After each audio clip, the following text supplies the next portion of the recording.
So we're live. Hello, welcome to Geeky Weekly. Hi, Me and Carl are here. For some reason, he's using a particularly stupid name this week.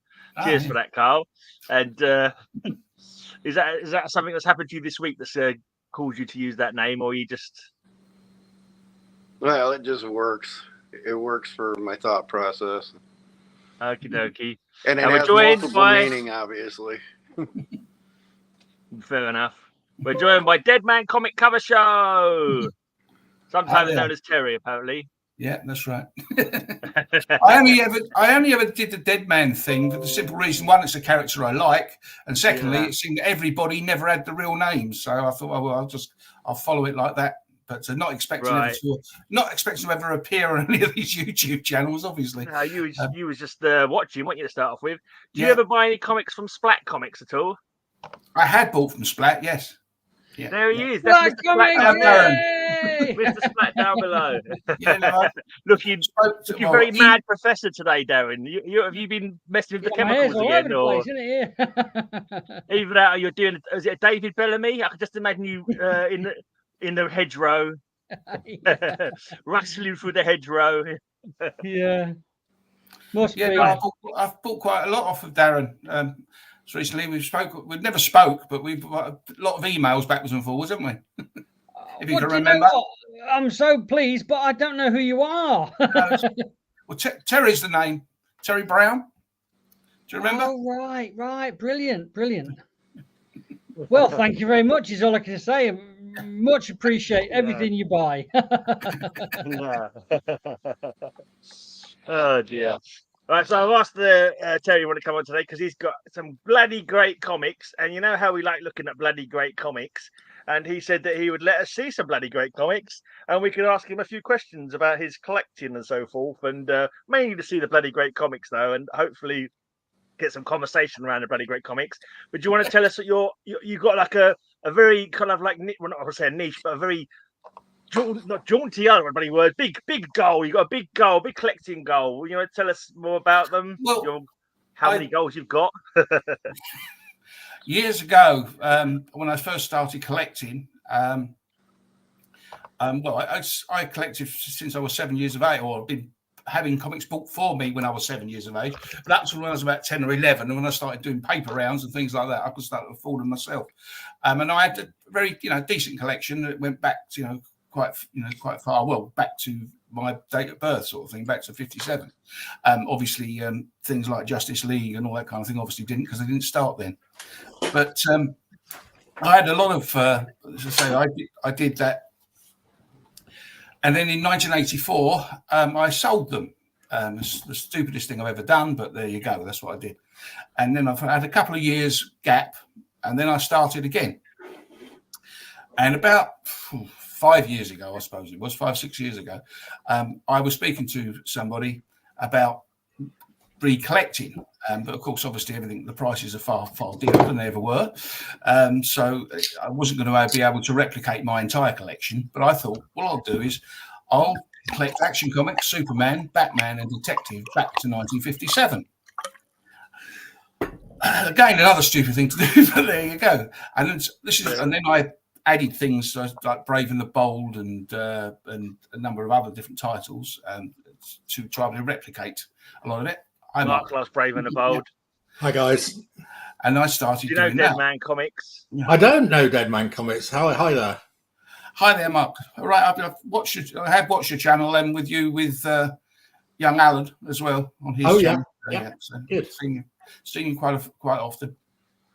I do remark on there. I don't know if you noticed my name underneath, sort of thing, and I've made comments. I don't recognise Deadman. Do you ever go under another name? No, Deadman's the name I use. Okay. Right. Yeah. You have to look out for that. I first saw Terry Deadman when he was commenting a lot on Triple G stuff.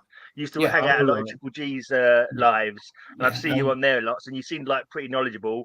And like since you start doing your own channel, like other than the volume, I'll keep mentioning the volume on his channel. It's too low for my old man ears, but his comics are amazing, and he always has like good notes, and he gives you good information about the comics as well. So, but as I say, like I was saying, I decided to do this, but I've managed to do it with Superman and Action Comics. I've got back to 1957 to the present day. And also, What, all of them? yeah, from 1957 to the present day, Action Comics and Superman. Yeah, and that's my initial videos on my channel are. That's what I did. I've done like Superman 1957 and Action Comics 1957 together. The videos seemed a bit long, so I've split them up now. So I just do like half a year of the Superman and Action. I'm up to 1962 at the moment, but I've done a lot of other ones. I've done a lot of ones in between. So, but that's really all I've done. I mean, I've called myself a comic cover show, and that's exactly what I do. I do a bit of trivia about them, either the things that I can. Oh, that sounds quite interesting. I've got a lot of catching up to do. I've got to watch from 57 to 62. Another thing I've noticed about Terry, he spends a lot of time trying to pronounce Dizuniga. That's well, he pronounces it differently every time he says it. He always looks awful when he's saying the name. I looked it up, and that's how they describe it to do it. But there are some of them. I mean, they're even more complicated these days, aren't there? Some of the names that they've got, I'm sure they've made half of them up. These Polish and Italian names, and crazy. True. But no, as I said, I managed to do that.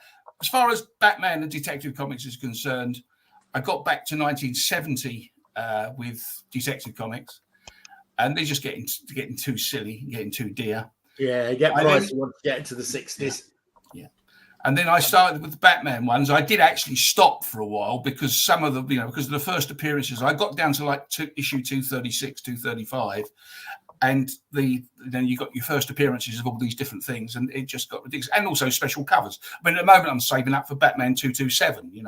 It's only a cover, and yet they want £300 or £400 for a decent one. It's just crazy. Yeah. So, and I'm only a pensioner. So, but anyway, I had a big statue collection, and I sold those to buy these books. Yeah. And I got back to with Batman. I just recently, well, you've seen some of them on different channels. I've got back now to having I need about 8 to go back to number 200. I bought for recently. Yeah, thanks very much. Yes. How much do you want for it? Everyone, it's yours. Yeah, well, I've got all of them now, apart from that one. And it's the 4 annuals that I haven't got, that were, from that 225 down to 200. And also, I always forget the annuals when it comes to my trifecta run. Yeah, I've got to replace 251 and 251 and what was it? I think another one. What was it? What's it? 235, is it? The first Rails Al Ghul, that's 235, isn't it? I love playing Santa Claus. I love coming up with different ideas for things. Darren, hold that up again. Oh, don't be Santa again. Oh, my God. What can we do to make this happen? That might be in Mark's stack or whatever, because it was quick at hand, so it was in one of our stacks. Nothing. There's nothing we can do to make this happen. It's already committed? No, but I've got to make some harsh decisions about how I trade, and cash for comics is going to have to be the answer. That's what I'm saying, is if Bill's going to buy, if that winds up in my stack and Bill buys it, and then I can barter that with Bill, could we get it to him? I know it's kind of a diluted, complicated, but it can leave me as long as I get cash in return for it. That's all. That's what I'm saying, is when Bill comes on or something like that, if it's in Bill's, we can figure out where is Bill today. If it's in Mark's pile, and then we can facilitate some kind of trade, and we can all get together. And if that's that man's grail, and it's only a couple $100 bob, I think we can make it happen. I would say that, because I haven't seen any. I never saw that on your. He's not updated it for ages. Was it? I know you haven't. I know you're collating everything together. So obviously those are the things you've picked up recently, yeah. Well, yes and no. I mean, the word recently, when it applies to me, is like the wrong word.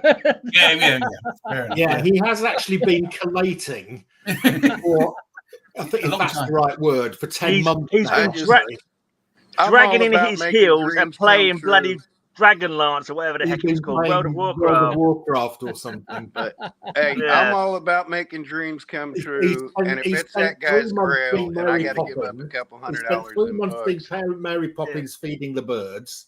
And then he spent 6 months getting himself up to level 10 of World of Warcraft as a level 10 million. Yeah. Anyone, you got any new comics lately, Mark? You want to show before we? I've got loads. I can't show many of them because I've got absolutely loads. You got loads. I've got a few. I'll show you a few. Hang on. All right, let's go. Let's see. Because I've got to go because I've got a lot not show it.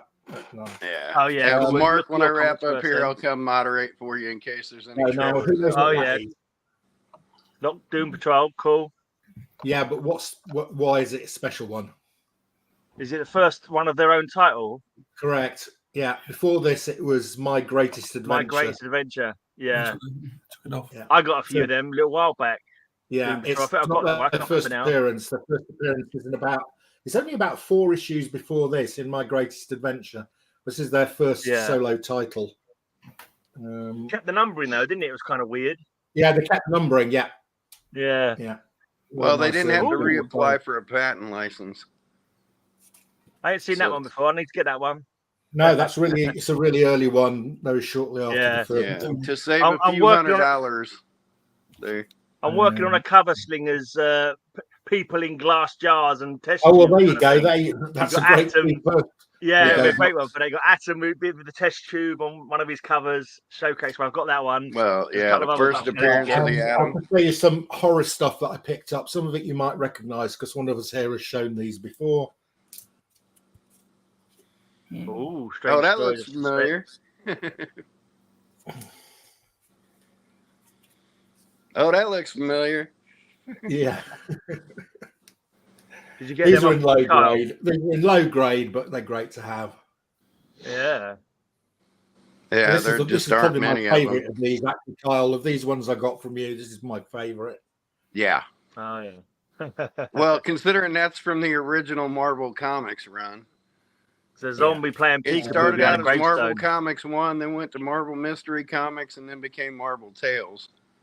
Monster Frankenstein. Is it Frankenstein or Frankenstein? Frankenstein. Frankenstein. Yeah. Did you see my comment on your Black Magic video yet, yes, Mark? Yeah. And number 3. I take it you're not going to the Mart on Sunday. I'm certainly not going as a seller. I might come. I might come because I wasn't originally going to be around. I haven't decided yet. I might come just to be a buyer. Yeah. Did you come back early from your holiday? Yeah, we came back about a week early because it was just raining. Mark, what was that one? That's not a Marvel one. Have you noticed all the weirdness about that, Mark? That is a German. Frankenstein's monster is very weird. It is Marvel, but it is odd. It's from the original. Germany started printing them. Germany started printing Marvel comics in 1974. That's 1974. It's the first run that says issue 14, though it's issue 13 of the Monster of Frankenstein. So if you're looking to marry that up, that's from issue 13. Okay. So this one is a biggie I got from Kyle. Oh, nice. Werewolf by Night numero uno. Don't think I'm ever going to finish my Werewolf by Night run, but who knows? I might live to 90 and finish all the ones that I'm after. With all the Moon Knight interference. Well, I've got the first Moon Knight, but second Moon Knight's bloody expensive now. It is, yeah. This is. It wasn't what you showed today, was it? I just recently put up a video about Black Magic, and here we go. Is that the what do you call it? One, a Golden Age one? This is a Golden Age one, yeah. Where you can see it's 10 pence, but you can see it's a really early. Black Magic covered the. It was pre-code and post-code series. So you can see here. Can you see the big Comic Code Authority on this? Oh, that's when he first brought it in. I think this is just about the last one in the series, actually. Yeah, I think this is just about the last one in the Golden Age series. Right, next up, this is a Witching Hour. I've nearly got a complete run of Witching Hour. And this is one of the final ones. This is really difficult to get. And you're going to run out of horror ones to pick up soon. You have to start the romance ones. I know. I'll have to move on to something else. But that is Neil Adams, Witching Hour, Never Kill a Santa Claus. That is a really difficult one to get. And they're pricey. Mark, I don't know how old you are, but do you remember sort of back in the 70s, when picking up books, there were so many of the, especially DC horror comics and everything else, that were not distributed. So it's just because I used to buy them myself, but you could you pick up issue 8 and then the next one you see is issue 17 sort of thing. Yeah. Wasn't there a period where they didn't export them or something? There was like a few months where they just stopped exporting them for a bit, didn't they? I'm sure I heard that from somewhere. Hey, well, there were certain books that were never. I always remember Detective Comics number 428. Yeah, I mean, I got 427, and I think I was right up to about 448 before I went to a comic convention, and they had a 428 there, and I was going to buy it, but they charged quite a lot of money. I think I paid £5 for it. I think. So that definitely happens, and that's why sometimes you'll find a run. I just did a review of the Bronze Age Black Magic series, and some of them are really easy to find, but there's one or two for no reason at all I can see really difficult to find in the UK, and I think that's the reason. I think they were not distributed. I looked through one of these. It was on a. Googled it about trying to find different things, and I just come across something I wasn't expecting, and it was on about the 3-packs that they used to do, and they said the actual 428 was in those 3-packs, but I never saw it. I mean, I seen the 3-packs. I was on a holiday once years ago. And probably about 9 or 10 sort of thing when I was there. And I remember seeing these packs because weirdly enough, when I picked it up, I can remember it because 181 Batman, that goes how long ago it was, Batman 181 was in the 3-pack. Wow. And that's how I got 181. Because again, that was another one I don't think was distributed in the UK. That's like $1,000 still in the 3-pack. Yeah. So I got that in the 3-pack. But the the 428 was supposed to have been in them as well, but I don't believe it was because I think I would have. I've never seen one of those 3-packs. No. Yeah, they're worth like $1,000 still intact. Well, it would be if a 181 was in it. Yeah. I'm getting down to the final issues now of these, so these are getting expensive. This is another expensive one. This is House of Secrets number 96. This is Neil Adams again. Is that just the horror run of House of Secrets, though? Or are you going back to the beginning? No, so I'm doing the horror run. I am not doing the full set of House of Secrets. I'm doing the Bronze Age horror bit. I do have House of Secrets earlier, but I'm not completing it. I'm just picking them up if I get them. But it's the Neil Adams cover shoves the price up anyway, isn't it? Absolutely. Yeah, it really annoys me. It really annoys me Neil Adams costs so bloody much. Well, that's like that 227. Batman 227, that's a Neil Adams cover. Yeah, that's right. It is. Yeah, of course. They're not rare or anything, no, are they? They're not rarer than any of the other comic books. Well, there's nothing special. There's no first appearances in it or anything like that. It's just the Neil Adams cover, and because it's was it Detective Comics 31? It's a homage to that, isn't it? Homage to Detective Comics. Another nice Golden Age Black Magic. Is that the one I got from you, Kyle, or was it the other one? That's the one you got from me. Yeah, there we go. Another very early Comic Code Authority with the big Comic Code Authority thing on it. Those Atlas pre-code horrors, do you know something that's very significant about Marvel's Silver Age? How Marvel's Silver Age would have been so different because of them? No. Do you know who the art director was?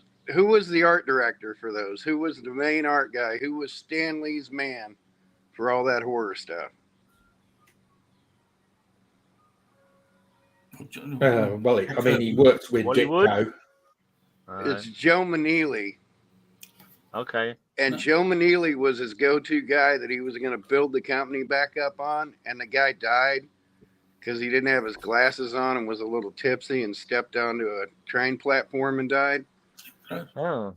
He would have been the Jack Kirby. How different Marvel would have been had Joe Meneely not died, because they were so desperate to replace him that he made all the arrangements to get back together with Kirby and do all that, because everybody loved Joe Meneely, and it affected everybody so much that it changed the history of Marvel Comics as we know it, because more than likely he would have never gone back to Kirby and said, hey, we really need you here. We really need you doing this. And Joe Meneely's the art director and the guy that put all that together.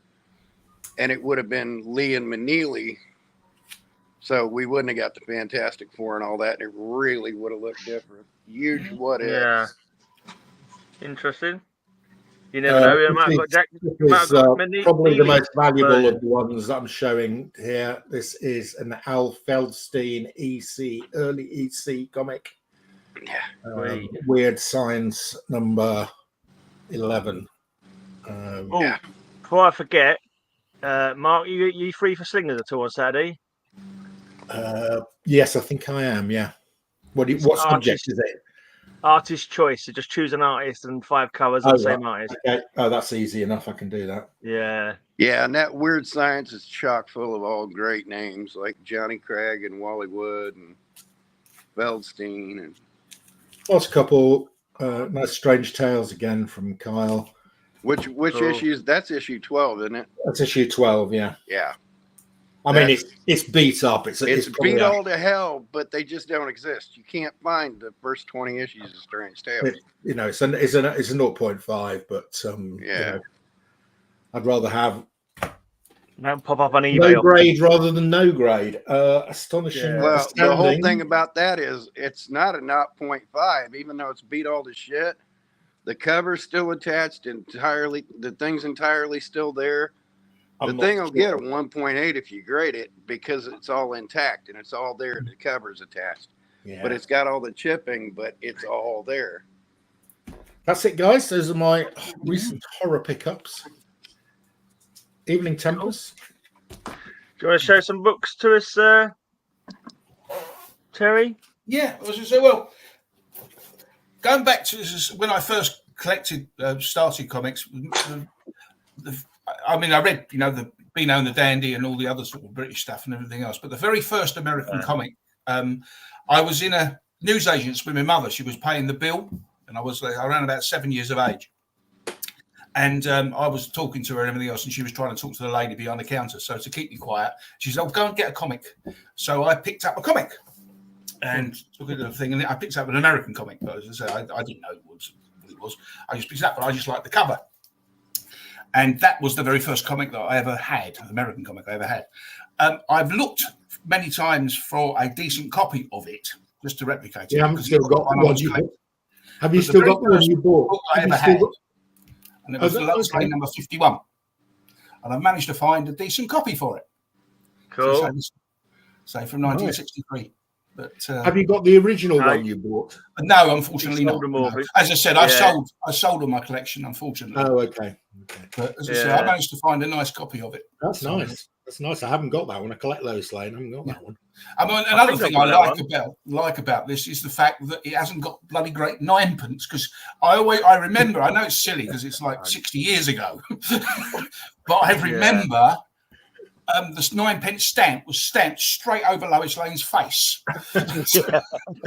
They did that, didn't they? I think they took a perverse delight in messing up us in the future. I think that's what they did with those. And the trouble with the 9pence stamp is it's a bloody sight bigger than what the little 5pence ones were. Yeah, it's horrendous. Worse. Yeah. And especially when they put it on and it blocked and it sort of blurred as well. Yeah, on there virtually twice. But as I say, that was the first one. I think all my Lois Lane have got stamps on. When I got back to issue 110, my Grail of Superman, to get back to the Jan 57 cover date, I said that's it. That's as far as I'm going. But a friend, Jan 57 is what's special about it? Is that your birthday? 1957, yeah. Jan 57 is my birthday, yeah. And I got back to the 110 that I wanted to do, but a friend, I haven't shown these on my little show because I haven't got the rest of them. But he's a supposed friend, sent me Superman 108. Nice. Just as a gift, which was very nice of him. The trouble is, I like collecting runs, and now he's buggered up my run from 110. So that means I'm going to have to go back down to 100 now. First thing, don't go to all that trouble, mate. You can send that to me. I'll take it off your hands as a special The first favour. thing I had to do, because there was a gap, because I had 110 and now I've got 108, so I had to get 109. Nice. Oh, nice. 109. Where are you finding most of yours, Terry? Are you finding them on eBay or? Yeah, mostly eBay. The thing is, you know yourself. I don't know about. I haven't been to a comic convention for years, but you can't find things, very often.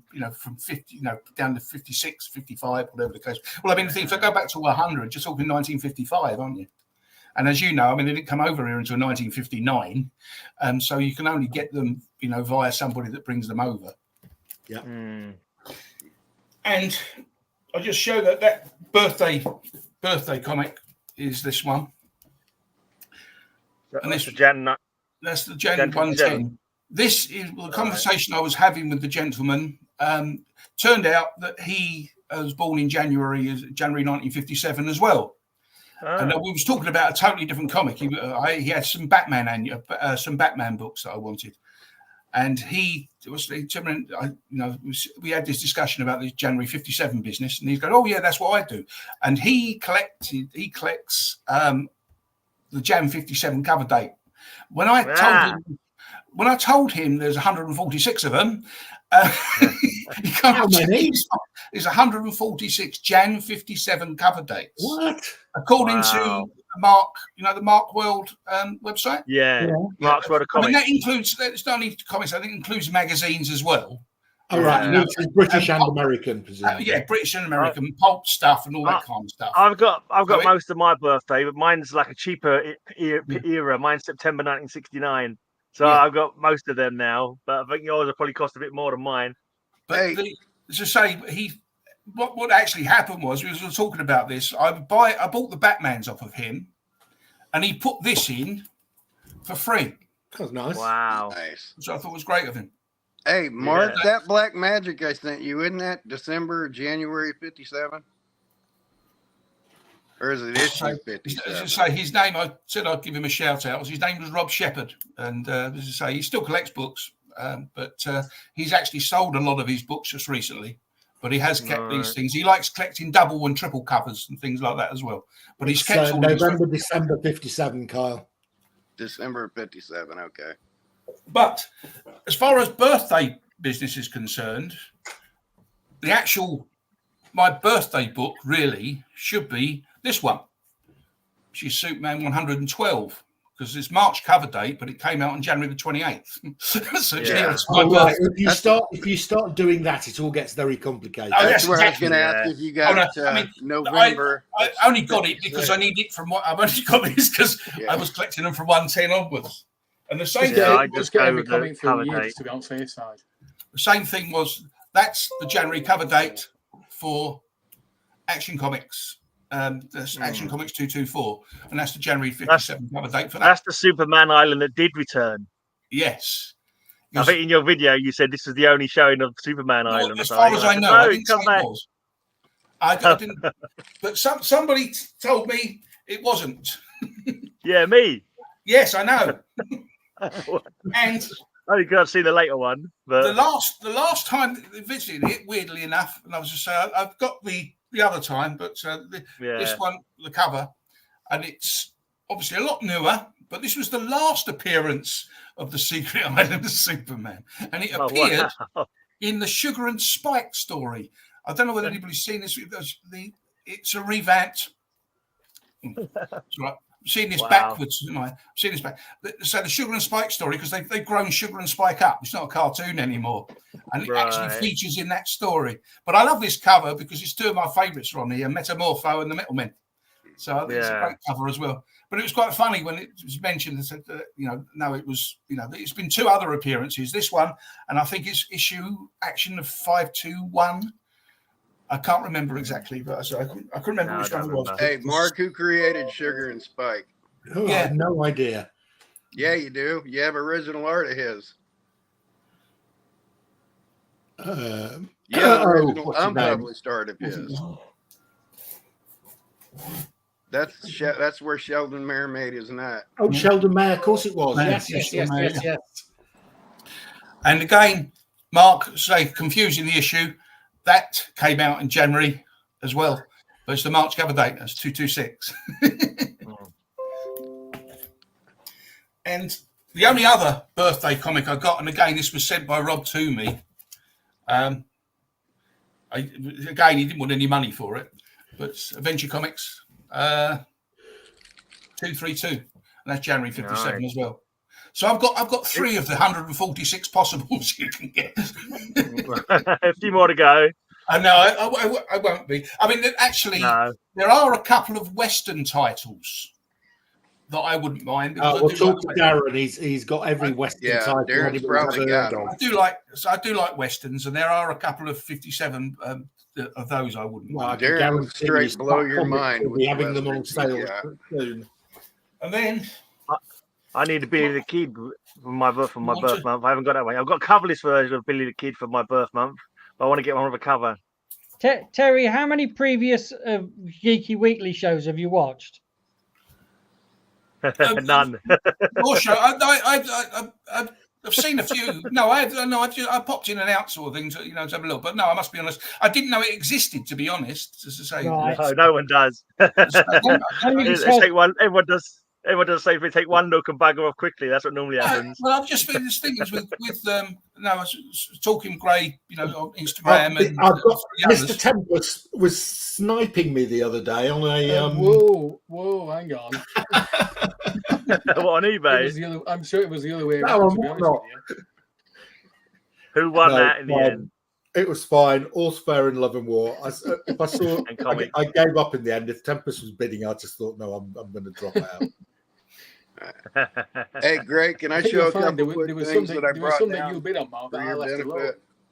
Bear that in true. mind. Yeah, I know. I think it was 6 to 1 and half a dozen of the other. For things.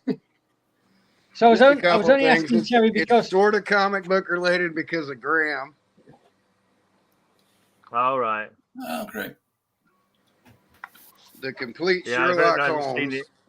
I did a comics on location video at Sherlock Holmes Museum this week. Just like everything there. And because I started grabbing these and was thinking about London and England and then complete things and stuff like that. Turn that down. As if that's not enough. Okay. How about the complete Shakespeare? That's not thick enough. That's not thick enough. That's just quite big, though. volume 1. Everything Shakespeare. And then for fun, probably just one of the volumes of it. Can anybody guess what that is? Victorian sonnets. Oh, Charles Dickens collecting works. Yeah, I expect that Shakespeare book is just his sonnets. Yeah. The 1870 complete works of Dickens. Careful of that first page, mate. It's looking a bit loose. That's the flyleaf, isn't it? This is volume 3. Some rice. What's loose is that rice paper from 1870. Oh, I thought the first page looked like it was coming away at the top. It's rice paper. That's rice paper, yeah. So there's an 1870 Dickens complete. Of course, I'm always harping you to go to do Chaplin. There's a retrospective on everything Chaplin. Yeah, I'm sure he's got a blue plaque somewhere, but I need to find a comic book. Oh, I sent you the address. Now, it's not his entire works, but it is the complete Hitchhiker saga. Yeah. I'm going to go to his... I think he's got a blue plaque. Might go to his graveside to do a comics on location for Douglas Adams. My nephew has volume 1, but how about the complete Monty Python? Every word from the series. Okay.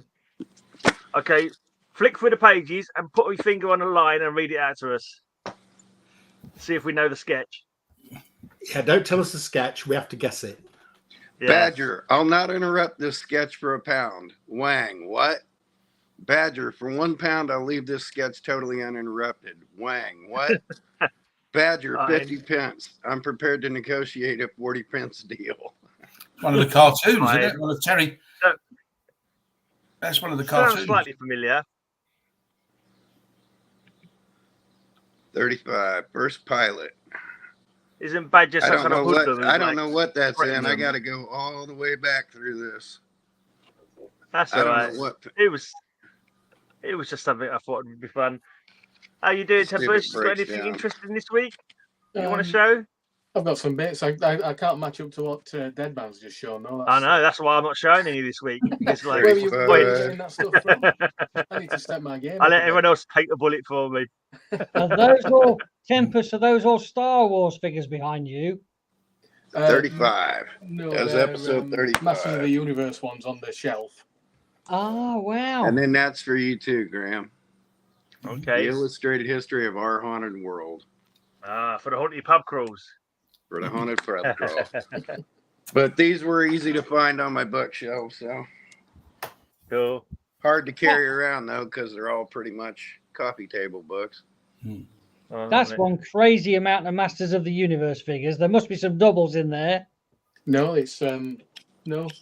Well, there might be a couple of like He-Man and Skeletor variations. Yeah, no, wow.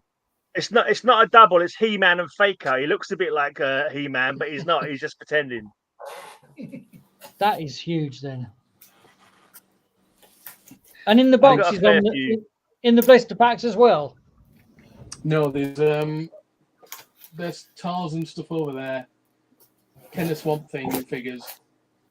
I've got some yellow submarine figures over there. Hey, Ken. Those ones are just some random Kickstarter figures at the bottom. That's awesome. I'll have to bring my Master of the Universe down one day and I'll show them off as well. I don't think I've got as many as you, though. I got that guy the other day. Oh, Solomon Grundy. Solomon Grundy. Cool. He comes with a Pocket Superheroes Wonder Woman. Does it come with a swamp playset? No, he does come with a little tree stump. Well, like a little bit of a tree. I kept meaning to say I had a 6 face on here. I feel bad if I did. Yeah, you've got to have something to hold in that hand that isn't isn't rude. Hey, came in today. Oh, Sea Devils, cool. Sea Devils. I've got a handful of Sea Devils. Not got that many though. I've got one and one coverless one. I think Mike. Oh, cool, Boris Karloff, nice. No, we don't see many of those, and then practically the full run of Boris Karloff came out after he died. He ran for a decade after he died. Boris Karloff comic. Got another issue of Midnight Mystery. That's nice. I got a small bunch of Alan Class stuff. Yeah, it's nice. Mark likes an Alan Class or two. I do. What do you do with the Alan Class, Mark? You got a list of all the ones you need, or you just pick them up randomly? I only collect the. That's nice. That's the Flash Gordon. That's Al Williamson. I collect the pre-decimal ones. Yeah, you said you only the pre-decimal ones, aren't you? I remember that, but you got a list of them. Is it easy to like? Are they like all over the shop? No, they're hard to find. The pre-decimal ones are quite difficult, especially in high grade. Some of them, they even reprinted covers along the way as well. Yeah. There's lots of reused them. That Fantastic Tales that's Alex Raymond, Flash Gordon cover.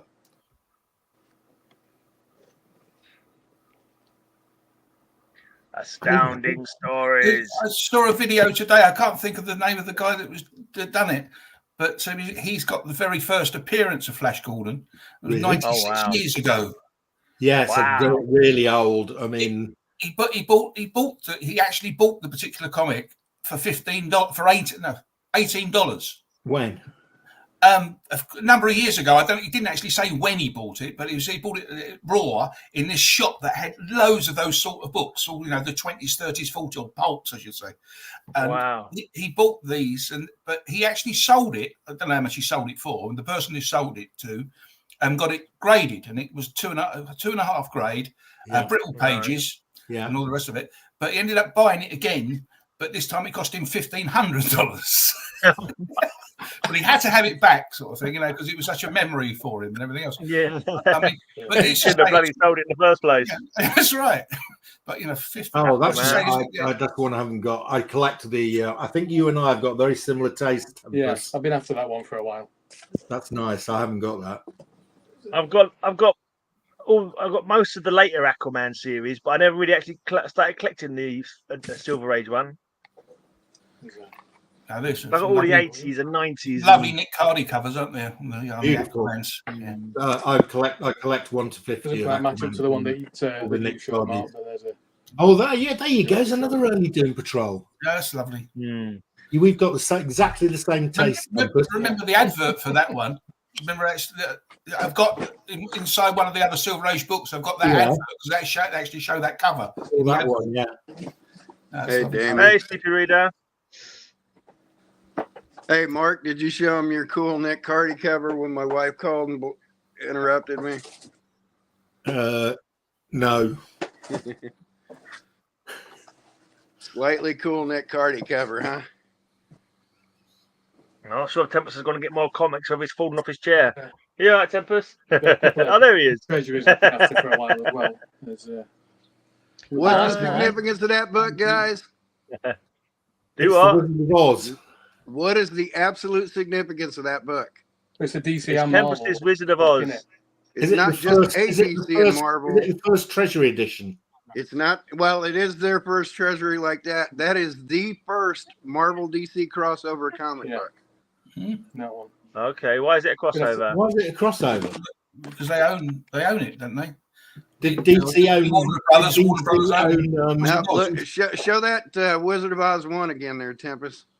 Yeah, just a Marvel and DC presents at the top. Oh yeah, it does, yeah, Marvel and DC present. Oh yeah. Why would they do that? That's a full year before Superman. Why was it done by both of them? The Warner Brothers own DC. That was basically a test market idea. Where would it sell if they did some type of crossover?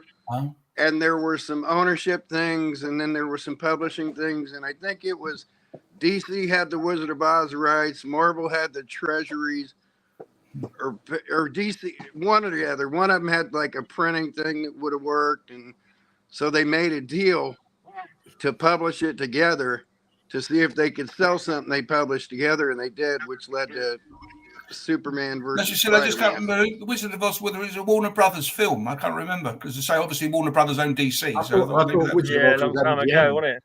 It's MGM, yeah. Olympics. Olympics. Bill would be going nuts for that. Somebody's been chewing on that. Dixie and Dixie. The man who stole Thursday. That's what I grew up on right there was Saturday morning cartoons like Laughing Olympics. Yogi Bear. You can't beat those cartoons.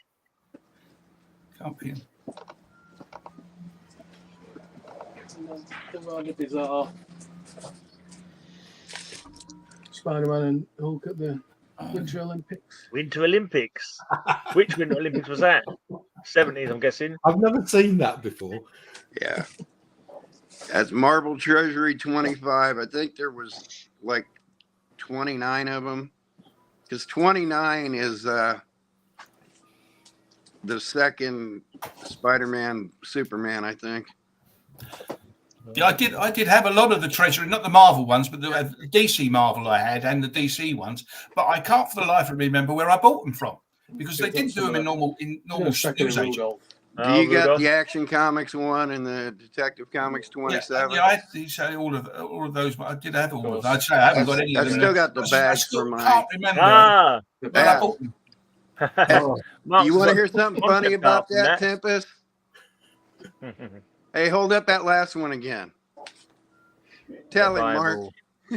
So I have got the original sketch work and the original text for that by Sheldon Meldoff. It's Joe Kubert, isn't it? Mayor. Sheldon Mayor. Sheldon Mayor, sorry. To do with Treasury. And you've got issue 2 that was unpublished. And I have got the sketches and the layouts for issue 2. The preliminary layouts for issue 2 of that now. There it is. Yeah, the Muhammad Ali Treasury. And back to Six Face real quick. That's the survivor that he mentioned earlier. He dug out a bag. He's one of the few people around the world. I've sent him some of my sand from Iwo Jima. Hell of a guy. Hell of a guy. Said it was good to see me, and I'm telling him it's good to see you, man. It's good to see you. I hope you're feeling all right, brother. Guys, I'm going to have to drop out because I've got a Whatnot show in 10 minutes. I'm going to. All right, mate. Nice. See you later. See you guys. Mark, I'll be dropping in on you shortly and help you keep an eye on things. I'm enjoying the Werewolf by Night look, Darren.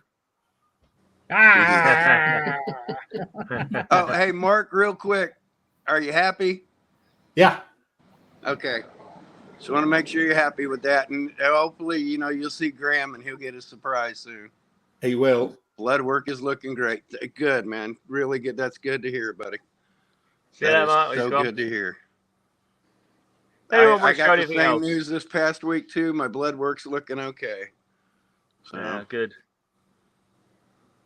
Yeah, cool. I'll just show this pile of comics I've got sitting next to me then. I have shown them already on my channel, and I'm probably going to bore everybody. But let's just show what I've got sitting next to me on one of my to-read piles. Nice. I've got too many bloody... Well, no, you can't have too many bloody comics, but I do feel a bit guilty when, my favorite DC character of all right there. Sorry? Composite Superman, my favorite DC character. When my comic pile goes out of the short box, like my comic to read pile overflows my short box, I start thinking, oh, I need to stop buying more comics, which is a bit awkward because I've just I'm into 2 other people with like stacks of comics that I've got to buy off them at some point. It's I don't have a problem, honestly. I can control it. I don't have a problem. Yep. And your oldest comic is soon to be roughly from around the time of Action Comics 1. Oh, nice. Cool. Is it Action Comics 2? No. This one is terrible. I still think this is the worst art I've ever seen. That's it. The perspective on that. And yet that's a pricey book. That is a pricey book. I don't think it only cost me $5. I don't think it's that pricey. But it's rubbish, isn't it? Exactly, isn't it? Yeah. I mean, I don't know. Never been an artist. And I'm pretty sure that was a 1981 Marvel team up, right? So probably. Corner box of that's 1981, right? 82. Or beginning of 82. The concept of that team up is what led to them going ahead and launching because it was so popular. They went ahead and launched the mini series of Wolverine. Okay. I'm seeing ghosts. Nice ones. What are you gonna do the first time you actually see a ghost? I don't think we'll ever see any ghosts. I highly doubt we'll see any ghosts. Have you looked through that gun one yet? Sorry? No, these are my read pile. I'm still halfway through. I've gone 80 issues almost into my Defenders run that I managed to complete a little while back. So I ain't did too bad. I think I started a couple of months ago. Don't bother with that Marvel rubbish. Don't bother with that Marvel rubbish. Yeah, I know it's true. Some of it's a little bit. This Defenders run has got some weird moments in it. I've got to say, but that's comic books for you. It's only Daredevil that I collected that before. So Daredevil's the only one I collected. I'm back to issue 88 of that now, so I've got a while to go yet. Yeah, I like Daredevil. I like all comics really, but I find it the hardest one to suspend my disbelief on when he's blinking swinging from bloody well rooftops with that stupid little club that's like he's just literally holding on with his hand. It's like the force of pressure going through his grip is he just wouldn't have it. Anyway, no, it's very true. But the older I get, the harder it is most of the characters. Really, sorry. You got to hold disbelief for most of the characters, you know. Yeah, I know you do. Very few could exist. More with like Batman and anyone who hasn't got superpowers, like who just use the natural athleticism, whatever it is, to swing from buildings. It's like no, it just wouldn't work. It wouldn't work. Do you know who would be the perfect Daredevil? Batman? You guys know the name Toby Seagar? Nope. You ever watch Yeah, American parkour Ninja Warrior enthusiast. / British Ninja Warrior? Right. Okay. He's Yeah, the redhead with the beard from Store. Somebody does parkour. Yeah, Store parkour. If you ever think somebody couldn't do that, watch Toby Seagar. Watch this Store channel and watch Toby Seagar.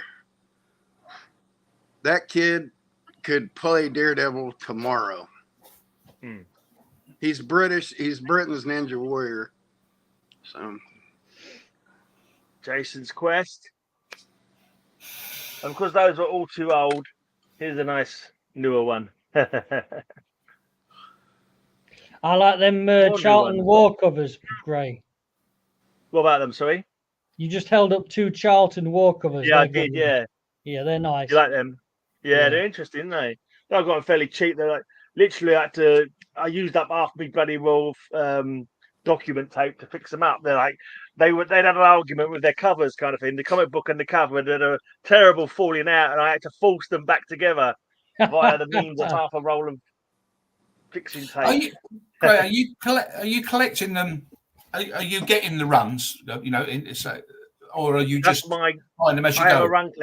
I am a run collector. I've got like runs, not necessarily full runs though, of some of the comic books. I can't afford them, but like for example, Flash, I want 150 to the end. Justice League, I want 100 to the end. That kind of thing. Some of them I'm trying to get full runs, but there's so many. To be honest, I'm stupid. I said, I managed to pick up one of those. Let me write all the rest of the comics down on my list so I can. If one day I might get them. You know, I mean, they need to be more realistic. I'm recollecting the Flash, but I'm going back to 164, I think it is, because I've got the Silver Age books there. Yeah, I've got those up them as well. Yeah, up to there, and then I clock the comics from then on. I should do that more often. But, that's what I'm doing. It's silly because you just go back. I did have issue 1. I did have 105. I did have the 4 showcases. And all that sort of stuff. I did have that. That was always what always annoys me, because when I sold my collection, I sold what I got for it. What's you wake up in cold sweat now? A Flash one. I probably paid about £6 or £7 for it at a convention in the 70s. Yeah. What's it worth now? Thousands, isn't it? So easy. And I only got a few thousand for my collection, original. But it's just that's what sickens me. Say I had those, but you can't go back to those things now because 105 in decent conditions, probably about 60, 70,000 quid or something ridiculous, isn't it? Yeah. The showcases, especially Showcase 4, God knows what that is now. Yeah. So you've got to be really sensible, of what you're doing. Yeah. That's why I nearly didn't do the Batman, because I knew full well what I was going to do. I was lucky. I picked up a 200 for next to nothing a little while ago, a few weeks ago. Cool. I don't think the person actually on eBay knew what he was selling. The Batman about double the price of the Superman of a similar period. Easily. Well, that was, that's the Superman and the action. The only one that really cost me any money, and again, I got that from a friend, Rob Shepherd, and he sold it to me cheap. There was the 242 first Brainiac. That was the only one that cost me a fair bit of money. 252, the first Supergirl, I got from a guy in America on the Facebook, the Silver Age Superman site, and I had put, because I on there before I was doing this YouTube channel thing and everything else. When I got a complete year, I was photographing them and I was putting them on the Silver Age and saying, right, I've got 1963 now, I've got 1962 now, and so on and so on. And then when I was getting down to the years where I knew there was like his first appearances in, I was turning around to the people and I was saying, yeah, I'm never going to get 252. I'm never going to get 242 because of the price they are, blah, blah, blah. Yeah. And the guy actually said, I haven't got 242, he says, but I've got a double of 252. Wow. And he sent me a private message. And he said, I can see you're a collector, blah, blah, blah, and everything else. Would you like it? And I said, well, yeah, of course I would. How much do you want for it? And he literally wanted for it was for $400. Well, that's all he wanted for it. And it's a lovely copy. Probably if it was slabbed and things, I said it'd probably get a 5.5, 6 maybe sort of thing if I was lucky. Well, that's about $1,000 or $1,200. So he wanted $400 for it. And I snapped his hand off for it. He sent it. That was posted. That was. He done it. Went through all the thing, done it. But I was lucky to get that. And then I paid a fair bit for the first Brainiac, But other than that, really, most of the others are between like, when you get down to 1957, 58, 59, they were like between 50 and 100 quid. I mean, that's why I sold me statues and all that stuff. I mean, yeah, they would have been cheaper, but that's including bloody carriage, because obviously most of them come from America. I was lucky with a little run of action. There was a guy on eBay, and I looked up what, he had one particular issue. I can't remember what the number was now, but he had one particular issue. And when I looked on it, he was selling like 10 of them separately. So I sent him an email and I said, look, how much would you do all 10 for? And he gave me a really good price, so I grabbed them. But I was pretty lucky there. Also, they were, this was 1958, so they weren't priced by, he obviously got them from America himself, because there was no, TP stamp on them. Well, there wouldn't be in 58 anyway. But yeah, I was pretty lucky with them. But as far as super and action comics are concerned, they are, pretty cheap. But I'm now doing with Flash and things like that, and there's some silly prices on those.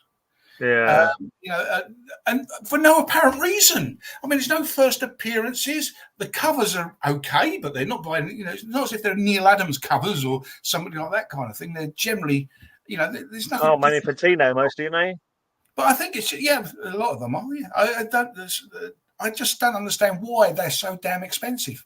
It's all supply and demand. Honestly, it's just that they're so old and so rare, and there's so many more people in comics these days who want them that just that's the mechanics of it. That is the problem, Darren. You see, because I had them when I was a kid and when I was younger and I was in my teens and all that sort of thing, I don't think of them as old. Yeah. But then you suddenly go, shit, there's 60 years of that. That book's 60 years old. That book's 67 years old. I mean, those two Superman I've got there are 68 years old.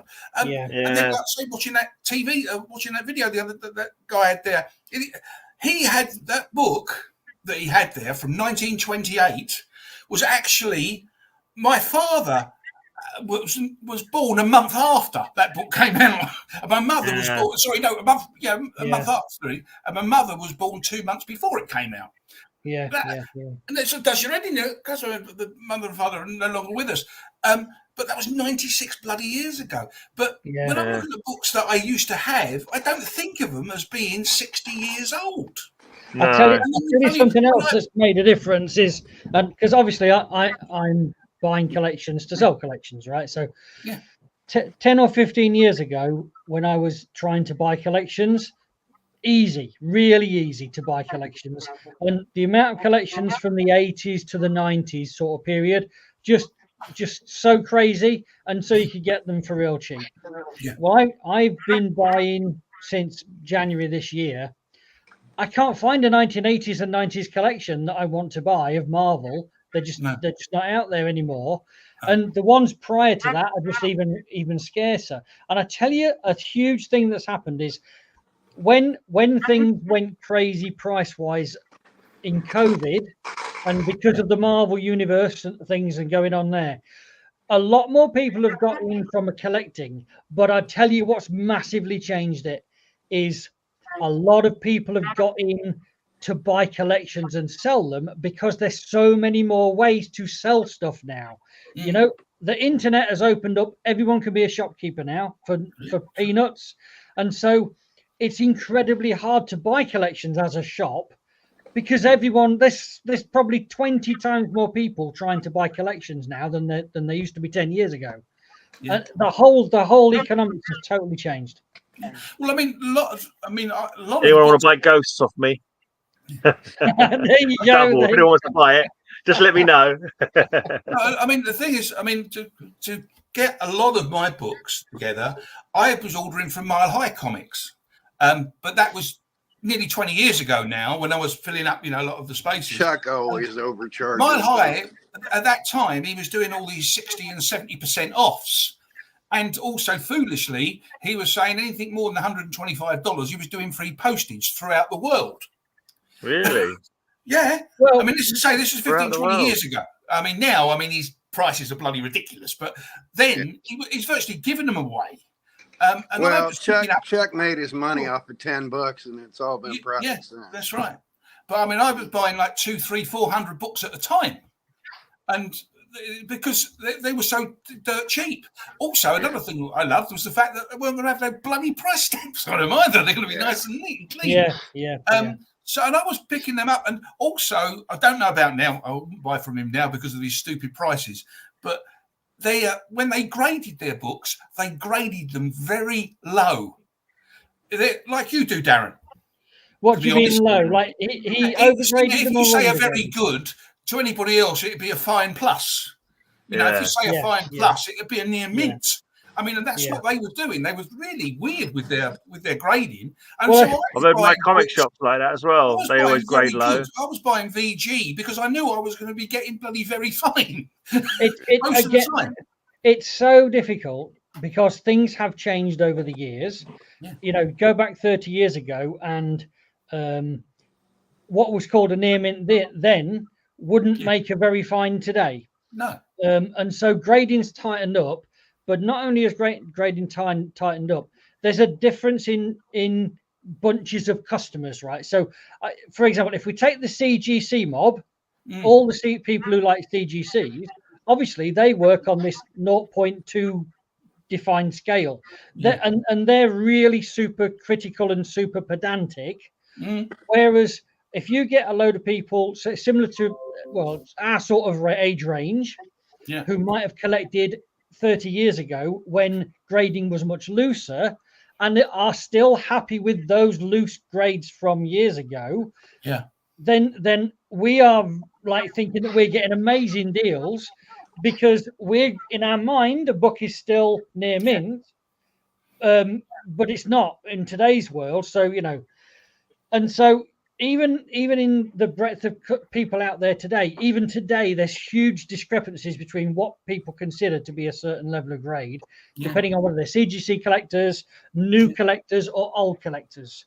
And then amongst the sellers, you've got sellers who are only in it for the money and don't and would happily overgrade something because they're only getting it for the money and they don't care about the reputation. They just want a fast box. Or the people who are in it for the long term, who are used to be a collector and so want to make sure that they get a good reputation for the long term, and also don't want to rip people off again for reputation for the long term. So there's it's like a big cloud of ranges, you know, and so I think that's where Chuck falls into, the guy who's been in comics for so long and he has a reputation and he knows how important that is, and so Chuck will grade tight. And he's my hero in so many ways. I used to buy from him 30 years ago some stuff, and when I started out doing Splat comics over 10 years ago, probably about 12 years ago, I was really bad at grading, by my own confession, and after some complaints from customers and some just like looking around and stuff, I learned to get tighter, and if anything, I've gone now too tight. I'm probably in the Chuck world, and thank you for mentioning, you know, well, I'd say that, you know, the books I've had from you, I would say they were better, you know. Well, I can't think of a case where they weren't, to be honest. It was, but when I picked it up and said, "What's he bloody talking about?" Well, I'm over the moon that you would feel that way. That's wonderful, because that's what I want. I want people to be happy with what they get from me. Yeah, but as I say, I mean, that was a long time ago with Chuck, because now they're pricing what they're grading, like whether he even does it or whether, you know, God knows. Well, I mean, the prices are just crazy now. I've kept up with Chuck because he does this like weekly mail that he sends out to everyone who used to be on his list or still is on his list. So I don't read them all, but I read enough of them, and I sort of followed him enough to know that. I read one article or one email he sent, and he said the best thing he ever did was changing his price structure of comics to change the way from what the comic was worth to what the comic had cost him to put on sale. Yeah, which meant that his prices were going to go up. But I tell you what he'll have experienced is that, how do you explain this? Okay, let's say you got 100 comics and you sell them at £1. That's £100. But you've got to sell 100 comics to get it. And let's go the other way around, sell the same comic for £100, you only have to sell one comic to get the same £100 turnover. Well, this is an extreme example, but it's a hell of a lot easier to make a good profit from one sale rather than 100 tiny profits from 100 tiny sales, because then you've got to find 100 different customers, for example. So what he will have experienced is that the amount of comics he's selling is less, but the money he's generating is more. Yeah. And I think and he said it's the best thing he ever did and I think that's the reason why. You've seen on eBay, I've seen a lot of the times, I don't look for his things, but so you see it occasionally, and you how much, and the book is quite cheap, but then you look at the price of the postage, and he's got like £130 to post it. You know, what's going on? And I think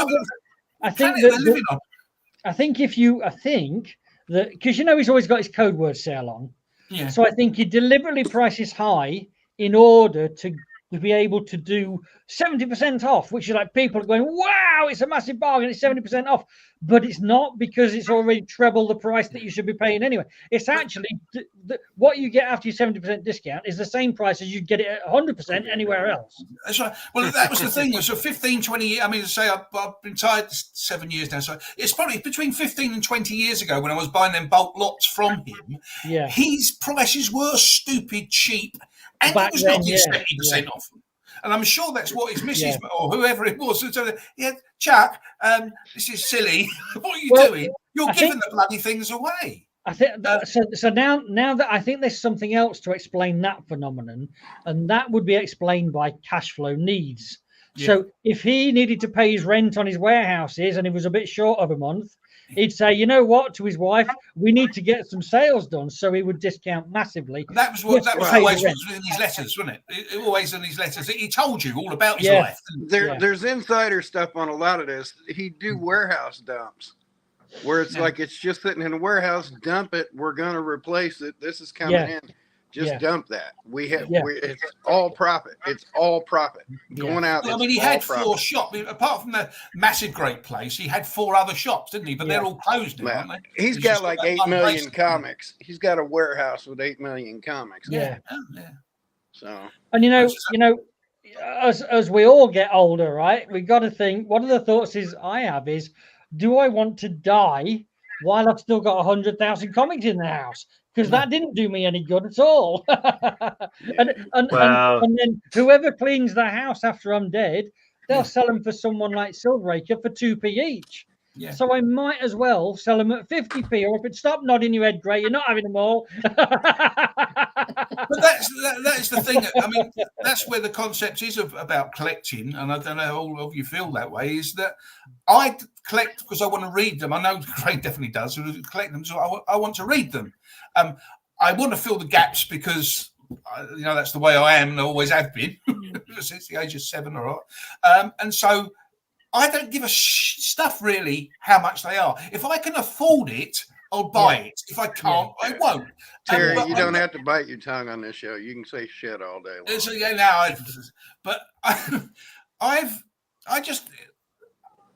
that's why I don't understand. I say that I don't like in some cases with all this business with like sort of the YouTube channels and all on about how much this cost. Oh, I've lost 50% on this. Or I'm like, grow up for Christ's sake, dude. Well, again, this the hobby split, and so as soon as valuations came in, half of the world who's interested in making money and profits and all that, that's another subset of the collectors. And then there's the collectors who really don't give a shit about the money. They just want. They know it's a beautiful comic. They understand what it is, how rare it is, and the condition. They just want it. They don't care what it is. And that's again where I've said I've got this mentality of it's all right, 60 years old, but just because I'm 67, nearly 68, so I don't really I don't feel of it being old. And so and then also I know that I picked that book up off the rack. Or off the shelf and everything else, and I pay 5p for it, or shilling for it, or 10d for it, or whatever the case may be. Yeah. I actually physically picked that book up. Now all of a sudden they want $2,500 for it because they stuck it in a plastic coffin. And it's got a pretty cover on it, and because it homages this or whatever. And excuse me, this just doesn't make sense. But like you just said, the main reason for that is people have put expense on it. Oh, it's worth money.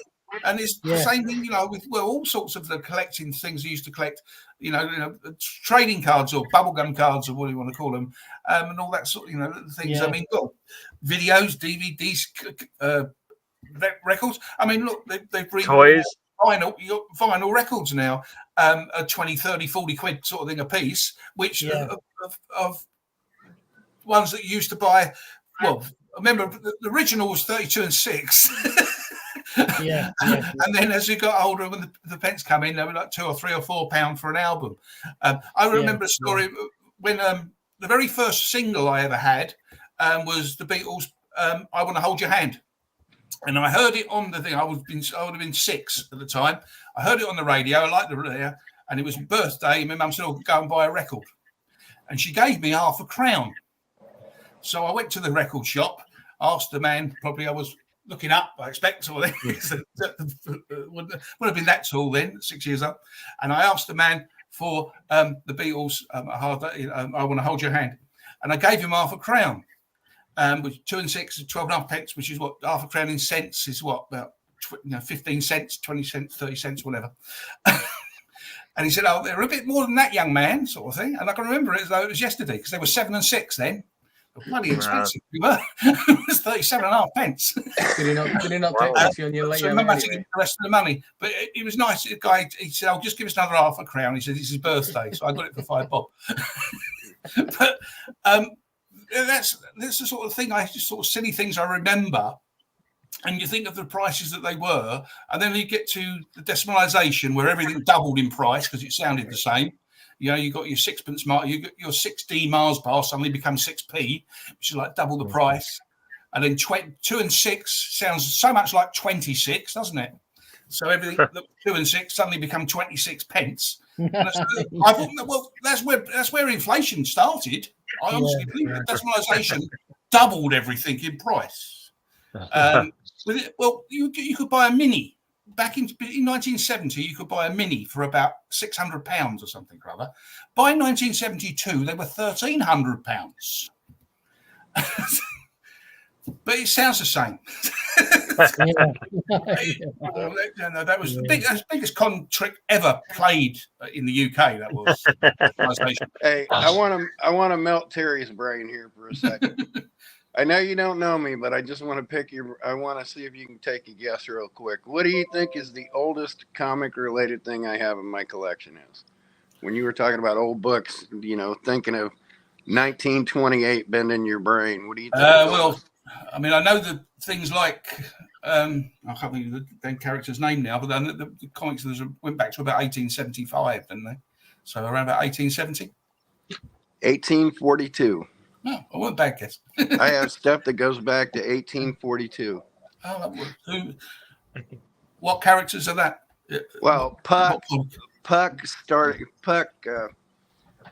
coined the name cartoon, which led to comics. I've got St. Nicholas magazines with the first appearance of the Brownies, which led to the Brownie camera, which led to the there you go. There's a 1902 one right there.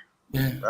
This book is in. So on previous shows, Terry, I'll tell you all about it in a minute. But I've been showing stuff, and the guys like Kyle and Gray and Mark and Bill have been saying, "Oh, I'll have that one. I'll have that one." So there's piles. So this is from Kyle's pile, and this is a Chatterbox, which is an old English style annual. Yeah.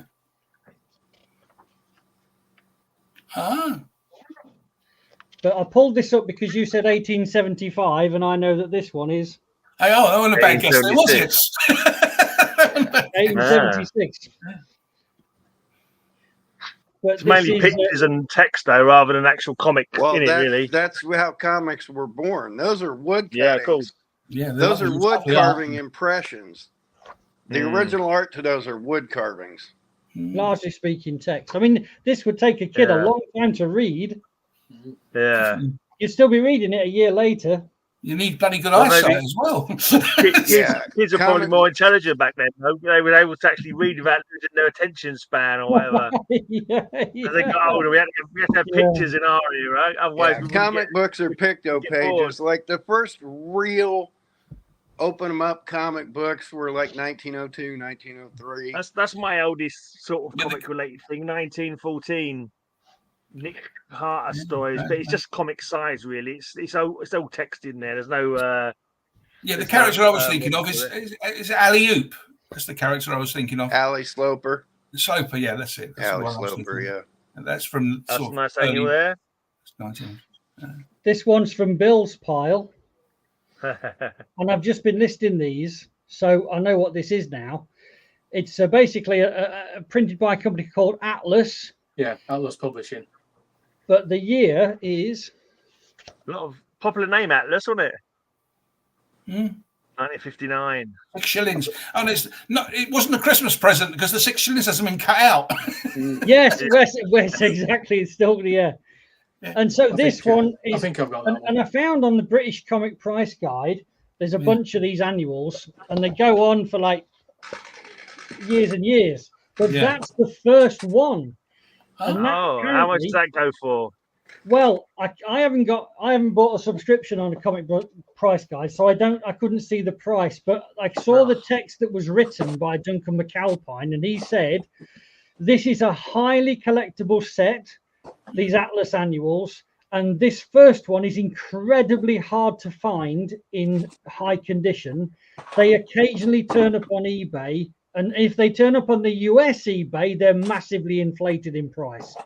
So it wouldn't surprise me if that would turn up on that eBay one in the UK. Got John Jones on it. Has that got the first appearance of Martian Manhunter story in it? You know, from the Detective 233. It says John Jones. Say something about at the bottom, starring John Jones, Manhunter from Mars. Yeah, is that the origin story from is it Detective 255?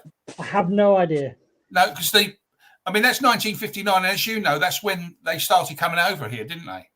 So, when November 1959 was the first TMP stamp, and that's 1959 to 60. So, yeah. So I don't know what that one is, but that one is in genuinely really nice condition. Yes, in lovely condition. It's okay. It shows some age. Look, you can see some age, but the spine's intact. Yeah, it's got its spine. Yeah. And it's not price clipped, it's not inscribed inside, and all the pages are nicely attached. So because that is really unusual. Because every annual I ever got, my mum had bloody clipped the damn price off the damn thing. So what do you do that for? You just ruined it. And that was me saying it as an 8 or 9 year old. I hated damaging my books. We've come across the price clipping and had a conversation about that many times on here before. Yeah. But I reckon. So I know that there could have been a huge range of reasons for things to be clipped, but my research has led me to think that the most likely or the most common reason for price clipping was that usually these annuals would come out at Christmas time. Yeah, that's right. It's Christmas present, as I said. But the non-sold stock was sold later in the year at a discounted price, and so it was the shops who themselves price clipped it so that the price of the discounted price would not be confused with the price of the full price. Yeah. So I think it was shops themselves clipping it to sell it later in the year at a discounted price. Yeah, maybe. Hey, but who knows? It's a long time ago now. It's been...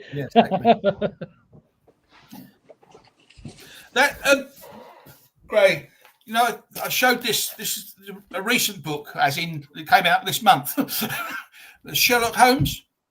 Oh yeah, that's right. Yeah, but it's pretty good. There's a couple of worded stories in it, but it's only 4 issues in it. But as I say, the art in it is it's very oldie worldy kind of thing, and it's right.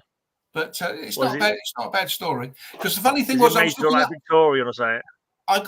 did have the Sherlock Holmes because I bought the Sherlock Holmes stuff from the TV series, but when I Jeremy Brett one. No, the one with the recent guy, Benedict Cumberbatch. Benedict Cumberbatch, that's it. Yeah, they were bringing those out in manga style. Oh, you read them backwards, but I didn't realise it because I thought they were new stories because I started buying it and I thought they were new stories, but they weren't. They was actually the TV series episodes. They were just doing. So I stopped buying those. But the first ones I had, I sold, and there was also a mini series, Sherlock Holmes and Houdini. Okay. As well. I don't know if you've seen that, but I mean that's worth reading. So I think you might be able to get the trade for that. But I got the trade. But I sold that as well. The only thing I've got left now with the Sherlock Holmes, apart from the Sherlock Holmes thing, is it's Kolchak. Do you remember TV series Kolchak? I've seen it, but I've never actually saw it. But Kolchak the Manhunter or something like that. It was a Kolchak was really a preliminary to the X-Files, to be honest. Right. Did he not have another name after Kolchak? Kolchak. It's Kolchak the Night Stalker. Night Stalker or something? The Night Stalker. Kolchak the Night Stalker. And this is Kolchak Night Stalker and Sherlock Holmes. And it's a pretty good story. Again, that's a novelette. But I mean I collect as far as I knew, Sod's Law as per usual, I thought I had all of the graphics and the comics with Kolchak on, but it turns out I didn't, because they did a crossover with something else, and there's a mini-series on eBay for about £250. So I said, no, I'm not paying 4 issues. It seems to be like a popular kind of mashup at the moment. Like I've seen a few of them. I don't own any, but like Sherlock Holmes versus Cthulhu, that kind of thing. It quite often gets involved in Lovecraftian like kind of shenanigans, mysteries, whatever you want to call it. I don't know why this thing is the price it is, but I'm assuming there wasn't many printed or something or other. But it's just absolutely crazy price. So I didn't even know it existed, but I certainly ain't paying that. I think it's Kolchak and the Living Dead. Oh, look what Tempest has got! I got a few of these. Yeah, the same Atlas annuals. Yeah, that's. I mean, it's 53, 54. Awesome. Nice, really. 54, you say? 53, 54. Yeah. Wow, that's an old one, isn't it? Yeah. I've got. I think I've got 2 more of these Superway ones. I think they did three. Tempest, and the inside cover of that is that got who it was to as a Christmas present? Herbert Spencer. Yeah. In Bolton. Herbert Spencer. Yeah. This belongs to. Is it from Granny Smith and Grandpa John or something? Tempest, how many of the Geekly Weeklies have you watched in the past? Are you a regular viewer? I've watched a few of them. I watched the last time you were on training a bunch of your stuff. Because there was one show when I had like 2 long boxes of those exact annuals. Yeah. Did you see that one? Yeah. Oh, because that was a good day. Yeah, because I do try and pick stuff. I mean, I've got conditions on mine aren't as. I had that one. That's nice condition. I had that one. Spine's not too bad on that one. I've got annuals from the 70s, and the spines are completely gone. You have to pull them out of the shelf to see look at the front to find out what book it is. We can do a snap. We can do a snap. 66. Snap. Is that 1966? That one. What year is that? Which one? That one that the Darren's got. This one is 1967.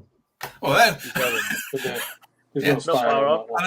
I definitely had that one. That's one of the ones I did get for Christmas. Inside this mark belongs to Terry Brown. What? My name wouldn't have been in it. I had more respect for your books. Brilliant. Nice, Wonder Woman. Never seen that one. This is 6 Rebound Comics.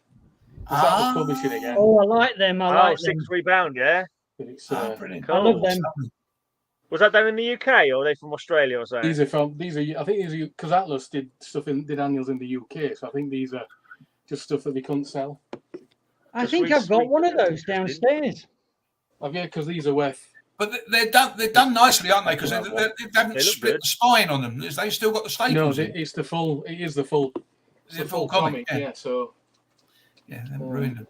The problem is, unless you know or unless you open them, you never know. You could, as a seller like me, my Brave and the Bold one has got covers only for some of the issues. But I went and actually bought the issues to slot back in.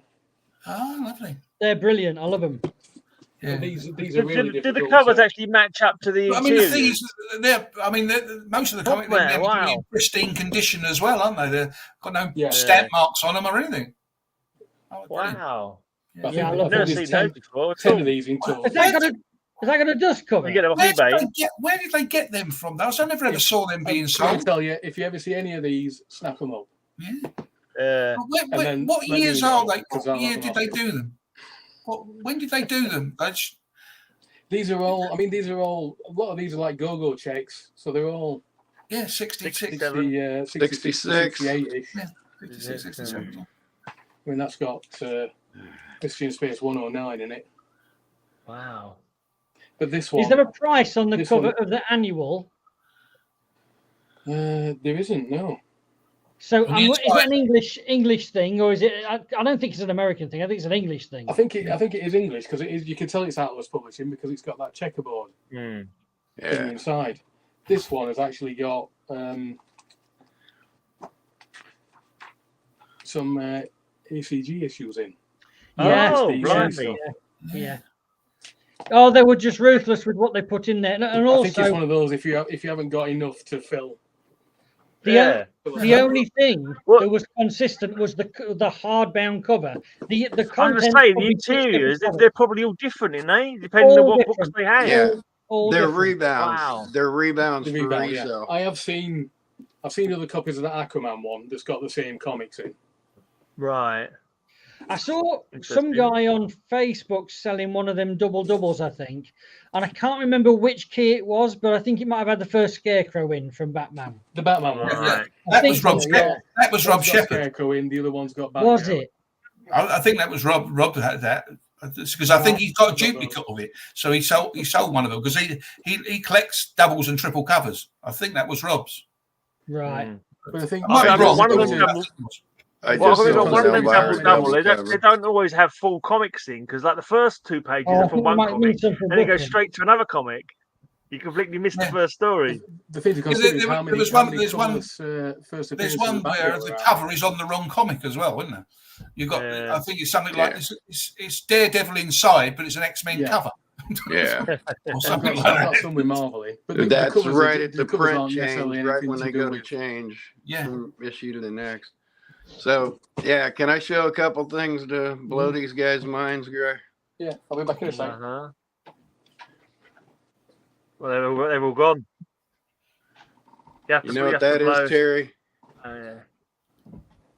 That's it. That Candy and Surprise is just a sweet wrapper. That's a Superman candy coupon from 1940. There are fewer of these known than Action Comics 1. That's lovely, isn't it? It's chewed up and it get a little grade, but there are fewer of these known. It was open to get the sherbet out, wasn't it? It was open to get the sweets out.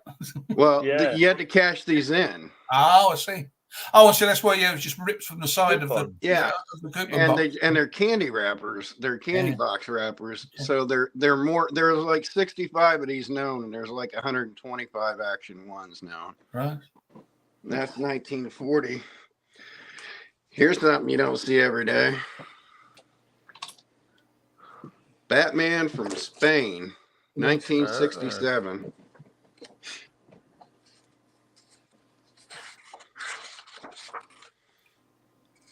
1967. Bat hombre, innit? Bat hombre?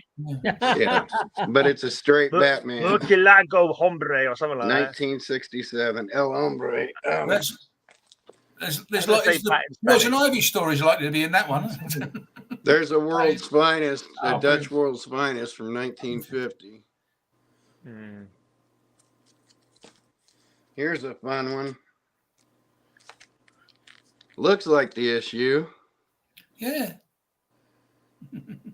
Except that. Because that's the actual issue. Yeah. And that's the German version of the same issue. Yeah. That's right. You were talking about them war books. How about All American Men of War #7? Lovely. 10 seconds. Kind of in good shape. Yeah. Yeah, it's nice. Kind of in decent shape. What else do I have over here? Speaking of old Superman pieces, how about a Sunday Comics color? And this, mind you, is original. This isn't reprints of the comics. In fact, the comics cut and pasted some of the newspaper stories. Yeah. And this is from, is that coming through? Yeah. Oh no, May 43. May 43. Telegraph. I've got the dailies from 1939 to 1943. I think it is in the 44 to 45. In the book form.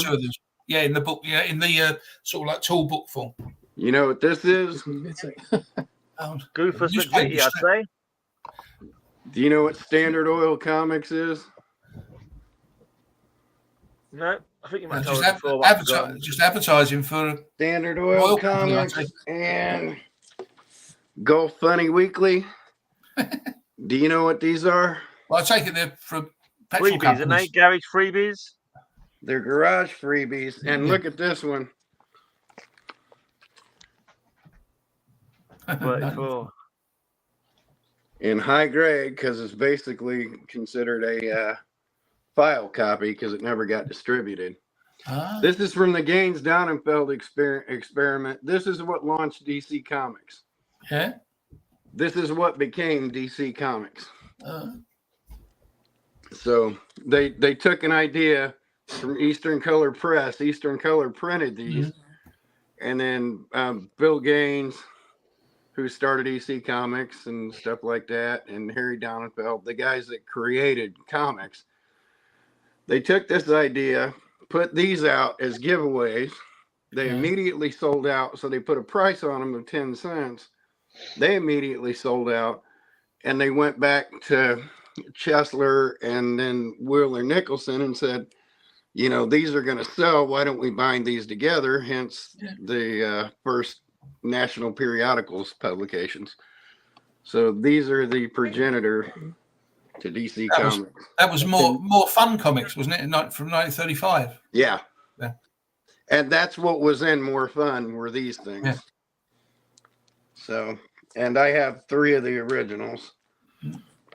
So this is early 1934, I think, or this is late 33. That one's 34, and I think that one's 34. Is that where the saying doofus come from? Is it Goofus? Goofus McBitty from the big city. And again, they took all these artists from Eastern Color Press, and they basically did that. And then here's something you don't see every day. An original Thimble Theater. Yeah, Popeye. Oh, brilliant. Done by Segar in 1937 before L.Z. Segar died. That's an original. And there's another original. So yeah, fantastic character on Popeye. Again, that's stuff that predates or is the early stages of comic books. Of course, I got more buried back here, but I figured you'd be tickled by that. But yeah, I love the fact that this, if I didn't lose it already, and this stack closed, I will never stop laughing that that's more rare than Action Comics 1. And yet it's only worth like $1,200 to $1,500. But it's more rare than Action Comics 1. They were just thrown away, weren't they? They didn't have any like value in keeping them. So probably someone just kept. And now they're impossible to find. Thousands of people, hell, hundreds of thousands of people want this, and there's 65 of them now. But there's still not a super high price on them because they're not a book, but they're candy coupon redemption.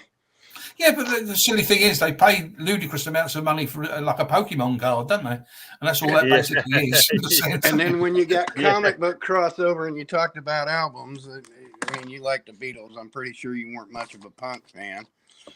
But comic book fan Mick Jones from The Clash. Oh, yeah. Sent me that. And the significance of the release date of 8 December 79 is when this was released. No, I don't dislike The Clash. So I've been trying to get him on this show for more than a year, but he just kind of hem-haws. But he'd want to come on and not talk about The Clash. All he'd want to talk about is his love for 2000 AD and comic books. Well, that's fine by me. I don't really know The Clash that well, so I wouldn't have anything to ask him. Just I know the name, but I mean, that's one of the only British comics that I actually collected alongside the American one, sort of thing. And I mean, I got up to about 700 before I got, they were taking over the place. They were, but I did, because I mean, that was sort of 70. So I was in me sort of like, I was 18, 19 when 2000 AD came out, if not older. I can't remember. 78, didn't it? Or something like that. 77. 77 years. I'd have been 20. So when they came out, and I bought 10 issues of number 1 to 10. And I slowly sold them over the years. I haven't got any left now; they've all gone. But I did make quite a few, Bob. On them, especially obviously on issue 2. I wish I hadn't now. So sold. Well, at least I wish I hadn't sold 1 and 2 anyway. But I wish I'd started getting American comics earlier, because when I was a kid, my dad bought me like 2 comics every week. It was always British comics, so it'd be 2000 D and Tiger or Plug or Wizard and Chips or Battle or something like that. So I wish I'd have got him buying me American comics and get me Batman every week or every month. I would have had a lot better collection now, and I wouldn't have to pay so much for getting old ones if I'd collected them from the 79 when I first started buying comics. So have you got everything you've ever had? Have you? Yeah. Yeah. No, actually saying that mostly, but I went for, I don't know, 20 years ago now, probably, maybe more. I decided that I needed to. I only had a few horror comics and a few war comics, just that I bought around a corner shop from my dad's, and I don't know, maybe 10 of each or so, and I sold them on eBay. And now it's like I'm picking up loads of war books and horror books, because I thought I've got to specialize just on the superheroes. I can't bloody buy them. Can't have these as well in the collection. They're taking up space. And now, unfortunately, I'm no, well, that was like I was saying, covered in books. Yeah. Oh, the Burning Man stickers. That's number 2. That's the first Judge Dredd. Yeah. Delivered by the newspaper. Delivered by the newspaper person with the name on the top. Yeah. Crazy prices now, aren't they? Yeah. That's the number 1. Yeah. It's only Batman number 1, the Millennium reprint, but look what's on it. Oh, that's a remark, is it? Yeah, remark. Brilliant. And then how about a 1965 Flash 152? Cool. Yeah. 7.0. Yeah. Yeah. Of course, the only reason I got any of this stuff was in trades. But when you read back the Flash, you realise how silly they are. Like, he'd fall over, and somehow they'd get away because he'd fallen over. He's like, no, he's the fastest man in the world. He should have been able to get up and run around the world 20 times and still caught them. You know what I mean? Always the silliest things would let them get away, kind of thing. 1 for Tempest. Hey! Right, okay, Tempest, let's do it. Okay? So what is your first issue of what? I've got a Superman Batman inside. Oh, I've got World's Finest number 160. What have you got? Different. I've got a different World's Finest. What's your next comic in there? So see if you can find the next one. Yeah, these are my earliest Flashes at the moment. Oh, that's a nice Flash. Right. I've got World's Finest 166. Oh, I've got 163. But my favourite was this one on, Triple G. Peter and Triple G. He got this particular book. I think he got it in a shell, and it reminded me. I thought I've got to get that because I love that story. And let's say Flash 167 because this is the real origin of the Flash. Okay, it's a real fun story. This is. It's like I don't know the. It's a wonderful life in a way. The story, but it's just the real origin, and it disputes the fact that it was no way he could have done it. It was become Flash by having all that chemical sprayed all over him. Oh, and the thunderbolts and billions to one. But after as you get to the end of the story, he suddenly realizes that Kid Flash had the same accident, so that really happened. But it's a brilliant story. I love that Flash. And then you got. I like the fact that I read a reprint of the Flash of the Showcase 4, and he's so tied into the first Flash. Like he mentions the comic book, he was a comic book fan. He even named himself after the original Flash. I honestly believe, as far as Flash is concerned, I think Flash is the very first book that actually had continuity. Before Superman, before actually before anything, they actually had continuity, because in those stories they talk about the last issue. You know, like he never told his true identity to his wife for ages. But those stories were running through that all the time. There was always continuity with the Flash. That's why I mean, it was probably my favourite one when I was, sort of like when I was buying them originally. It was my favourite because there was a story in a story all the time, and the story ran through. I mean, another one I picked up was, to say, the older ones, but that's say 171. Yeah. But obviously the most known one is the Second Race. Obviously, that one. Right. What number's that one? I can't feel 175. Let's just say this is 175. This is the Second Race. I haven't got that 199 was the first. I don't have that one yet. Hey, I've got the first race. Again, I was very lucky. I picked this up from somebody that didn't know what he was selling. And it's such a silly price on eBay. I think it was about £15 on eBay. Wow. And what's so crazy was it was 15 quid, and above it, somebody was trying to sell one for £200. And below it, someone was trying to sell it for about 180. I thought, haven't you seen this? Do you know? You obviously don't know what all these pages. Did you count the pages? Well, I mean, to be perfectly honest, I thought I'm going to get it, and it's going to just be the cover, isn't it? But it wasn't. Yeah. It's in lovely condition. As I say, it's a really, really nice book. Sometimes you can get caught out. You see, like, it looks like a cover, and for a silly price, and then you realise there's a fridge magnet or a poster of it or something like that. Oh yeah, if you see some of those, to say the reprints and stuff like that. But no, I was pretty lucky with that one. The only major race one I haven't got is the World's Finest 2. Was it 198 and 199? They're the only two I haven't got. I love Metal Men in your one. Metal Men's favourite then. But that's what's really interesting, right? Because so we both had a World's Finest as the first two comics, and then the third comic was both a Metal Men, right? What issue number was yours, Tempest? That's 23. 22. Mine's 21. Sorry. So, and then the real crazy book is the fourth one in mine. What have you got? I've got Private Boat Skipper Captain Storm, number 16.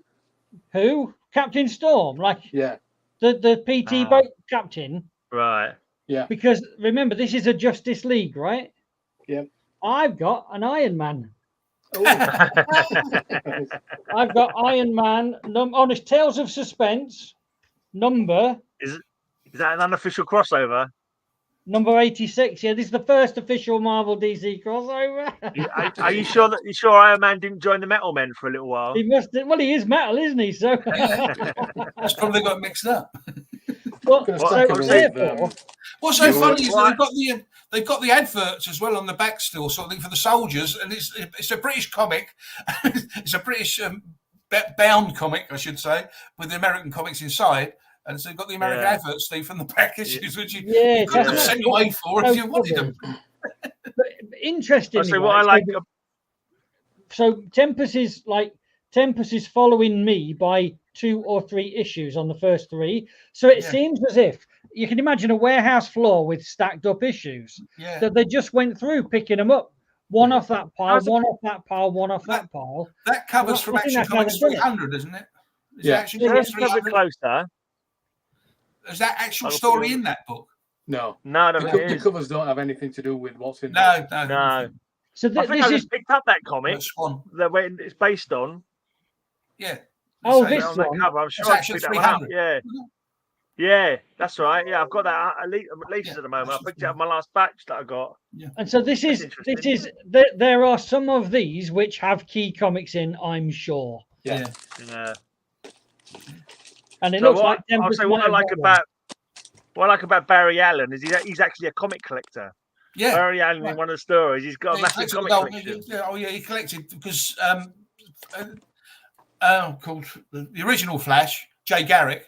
I mean, he was a comic character because that's when they started splitting the Earth 1 and Earth 2 business, wasn't it? I mean, that all began in Flash, Earth 1 and Earth 2. What's we got here? What's this? Come on, Foxy Grandpa. Show off your Foxy Grandpa then. I was just wondering if you wanted to see the inside of a 1905 comic. He wants to show off his Foxy Grandpa. Well, after That's Foxy a Grandpa, 120-year-old comic book.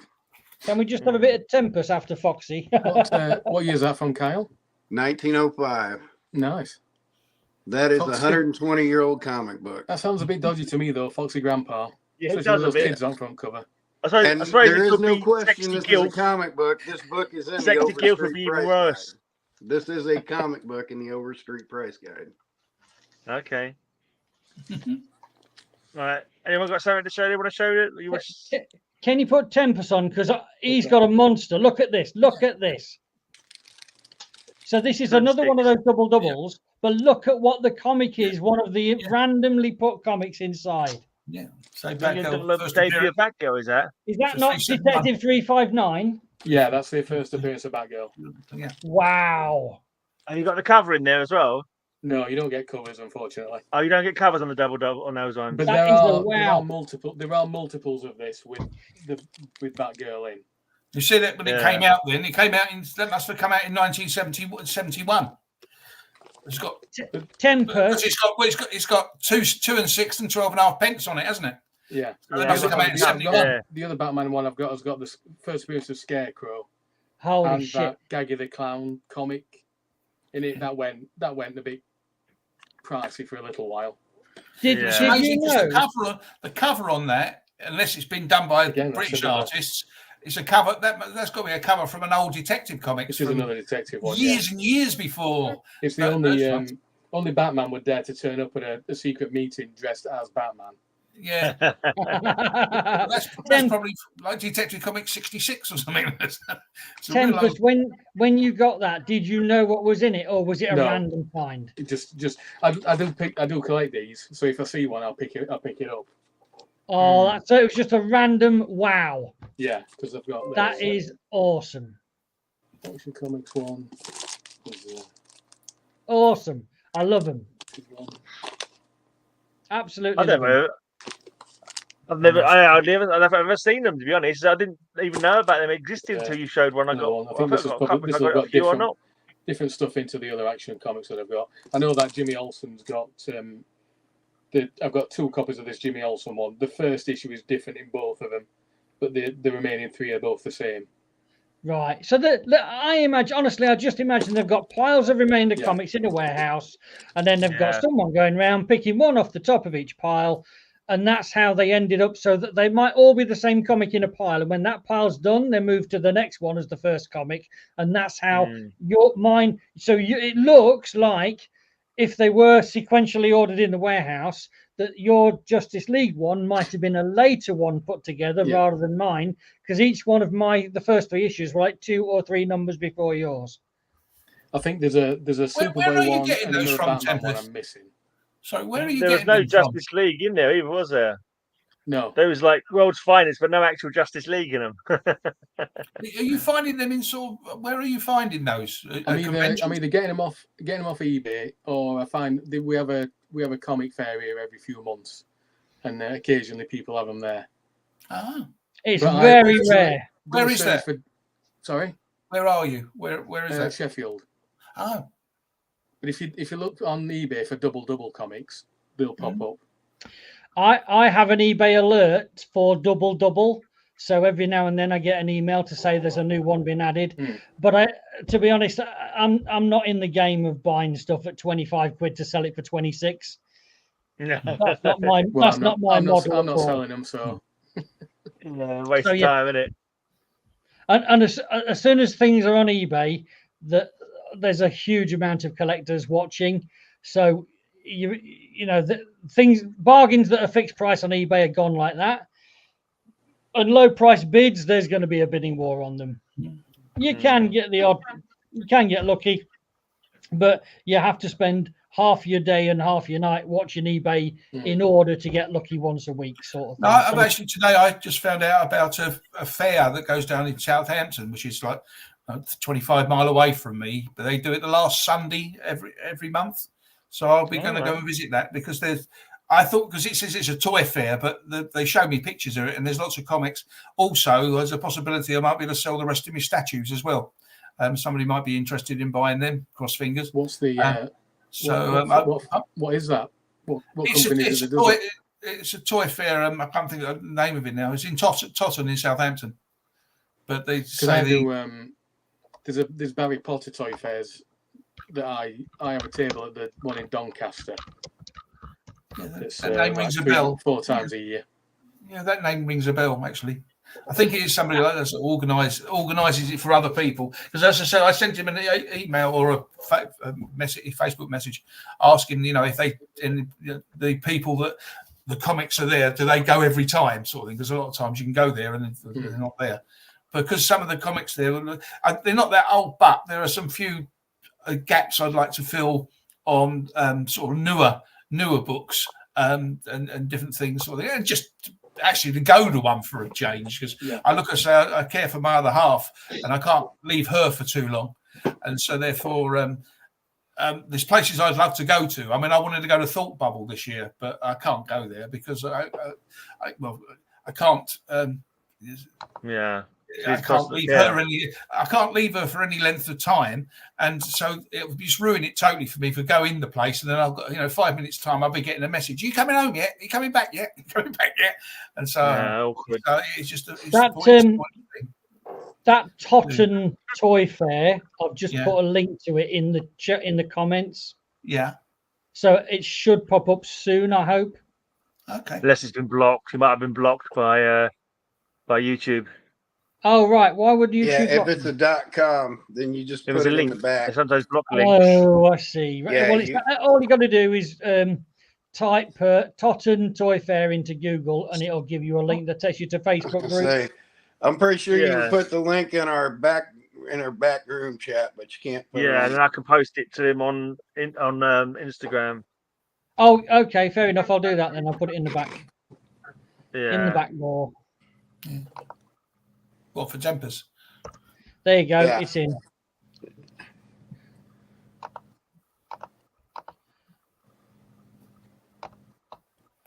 But so no, it'd be interesting to go there because I can leave her alone leave her in the car for at least half an hour. If you had to walk around, just to have a look. Right. As I said, I'm trying to get rid of the rest of the statues so that I can afford to buy these other books I want. Because apart from that Bat 227, as I said, I want to replace the 2 facsimiles as well. That's another one. So stupid. 251. That's another cover. That's nothing to do with the first appearance or anything like that. And then there's the 232 or 234, which is the Razo Ghul first appearance. But the Razo Ghul first appearance you can get cheaper than you can get for 227, which is just a cover. Which makes no bloody sense whatsoever. But as I say, that was the idea. He's going to show that one now, isn't he? But it might be. But you have to ask him. Wait till he gets that up on the what do you call it, on his site. Well, maybe you can arrange to buy it off him separately. Yeah. So what? If he's selling it for a good price. Gray, I'm going to check out. I'm going to look in on Mark real quick. Yeah. Trips upstairs knocked the snot out of me. Oh. Yeah. All right, mate. See you next week. See you later. Cheers. Nice to see you guys. And you. See you. Cheerio. I've noticed even facsimile copies are going up in price. Oh yeah. If you don't buy them straight away. They stick them in cases as well. They stick them in the slabs, and just ridiculous prices put on them. I was looking because I've been collecting 100-page romance stuff, DC, and I was looking for the love one, the Super Spectacular, and I saw one on eBay. It was like 60-70 quid. I thought that's actually quite cheap, and when I looked at it closer, it was the facsimile. What? Yeah, they were trying to rip someone off, weren't they? They were I don't know. they didn't say hidden. They didn't say it was facsimile. It's only because you can. Yeah, exactly. You can sort of tell that there's like a little thing down the spine where there's like a little. Is there no barcode on it or nothing? No, because it looks exactly like. Oh. Yeah. See, how much is that one going for? You priced it yet? No. I've got that, but the cover's slightly faded. I'll have to send you this one for free then, Terry, I'm afraid. Oh, brilliant. That's the first Kurt Swan cover, isn't it? Then you'll have to get down to number 89 then. Yeah, that's the first. Say that's the first Kurt Swan cover. I have no idea, and I'll trust you completely on that. It's just number 89 is how I know it. Yeah, no, it's a lot. That is a beautiful cover. But as I said, that is the first Kurt Swan Superman cover. There's so many Superman covers. Like all the covers you showed today, I didn't recognise any of them. There's just so many going back so far. And there's still eras that you don't see. And we were talking about like loving the comic books, not worried about the price, not worrying about appreciation or whatever. It's like when I have a comic book to put away, and it's going in one of my Silver Age boxes, I spend more time looking at the other comics in there again, just admiring them again, and then I'm putting the comic back. So it take me like an hour to put one comic away because I'm sitting there going through them all again. It's crazy. But that's what comics are for me anyway. I went looking for the Batman 251, and I'm sure I've got one, but there's a chance I might have sold it to someone after seeing it on the show, so I don't know for sure. Is 251 the Ra's al Ghul first one? Is it? That's the Neil Adams Joker cover. Neil Adams Joker. Oh, that one. Oh, yeah. Is that one you need? Is it? Yeah. Terry? Well, let's just say that once I get 227, that one and the Ra's al Ghul one, and the other two, because I've got the facsimiles, I've sort of got them. So I thought I'd get one I haven't got first. Yeah, the Joker covers seem to be going up in price. That's another one. Crazy, isn't it? That's another thing as well. I mean, the Batman Annual 208. Someone's got that when you were talking, Tempest, about with prices. Someone's got that on eBay for £199. But what do you mean, Batman 208? Batman Annual 208. What do you mean?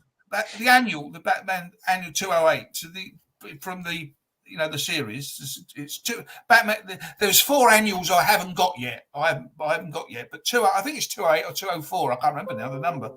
That's not an annual. It's the green cover. You mean a normal issue? Yeah, it's just a normal. Yeah, it's just a giant, not an annual. It's a giant. The 80 page. It's one of the 80 pages. Like a square-bound job, a square-bound. Square bound 80 pages.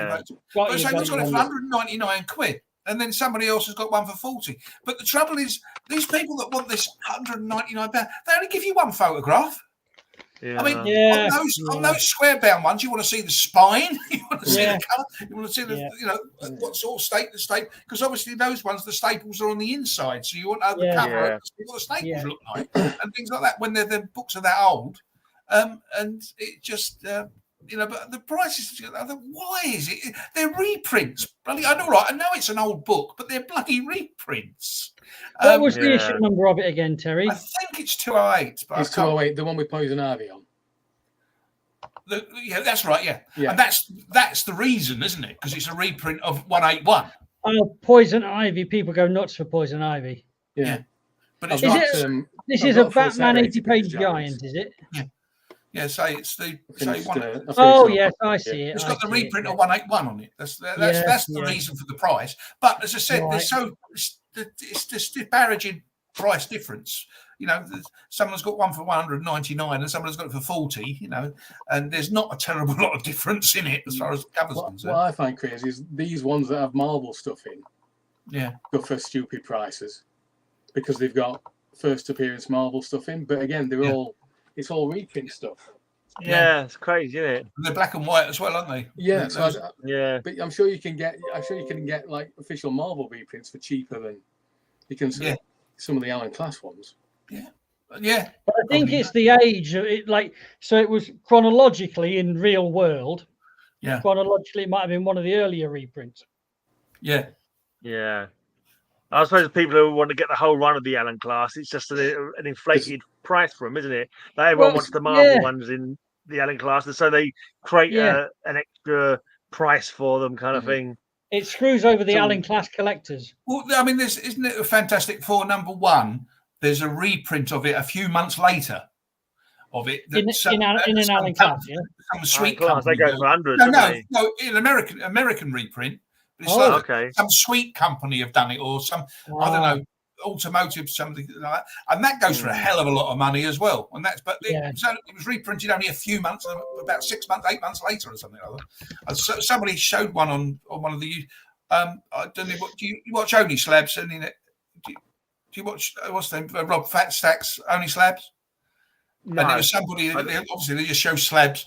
And there was somebody. Exactly, that's why I don't watch it. They only show slabs. I'm not interested. I don't own any slabs. I've got about 5. So this guy picked it up, and it was FF. It looked like FF1, And you look at it more closely, and then it's got a little banner or something, and it's got this insignia on the top of it, and it's from this company. I can't remember if it was a petrol company, a sweet company, or something like that. Oh, interesting. But as I say, it was, but it's identical apart from the little tiny thing. You would think it was, if you were just giving it straight away, you would think it was the FF1. But they supposed to have done that. They did it with Spider-Man one as well, I believe, but I haven't seen. Is it a Golden Records reprint? That's it. That's the thing. Yeah, that's right. I mean, it was reprinted only a few. The first issue. Yeah, one of them was only reprinted like a few months after the original. So that's what So they pay a fortune for that as well. But I've still got all my. There's so many other different things. I've still got all my Splat Comics Christmas decoration paper. All the chocolates have gone though. All the chocolates have gone. Oh yeah, I had some chocolates in the front room, and I opened them the other day because I was a bit peckish, and they've been in the sun, so they've got that white sort of surface to them. All right. But what I can tell you about chocolate is, because I used to work in a company that did packing machines for chocolate, so I know something about the chocolate industry. Chocolate does not go off. That's just the sugar coming to the surface. Yeah, so it goes white. It goes white, just the cocoa, isn't it? Fair enough. I've got a bloody blood pressure monitor on today. It's every half hour it goes off. It's just check. I do like a 24-hour blood pressure thing just to check. It was a bit high last time I went to the doctor's. So I don't know whether you want to see these ones because these are the ones that I haven't done 1963 yet. But I don't know you want to see these 1963 actions. Yeah, go for it. I've just done the actions. I haven't split them up with the Superman yet, but as I say, this one. But so that's number. I love that one. That's number 296. That was my first comment on location video. That one. Figure. Yeah, you got that. I saw that show the other day. There's 297. I'm kind of curious to know how many Superman comics have got Superman and Clark Kent on the cover at the same time. Yeah, that's two separate, because it's such a regular trope in the Superman and Action comics, wasn't it? It seems like every other month, like they're both of them on the cover. 298.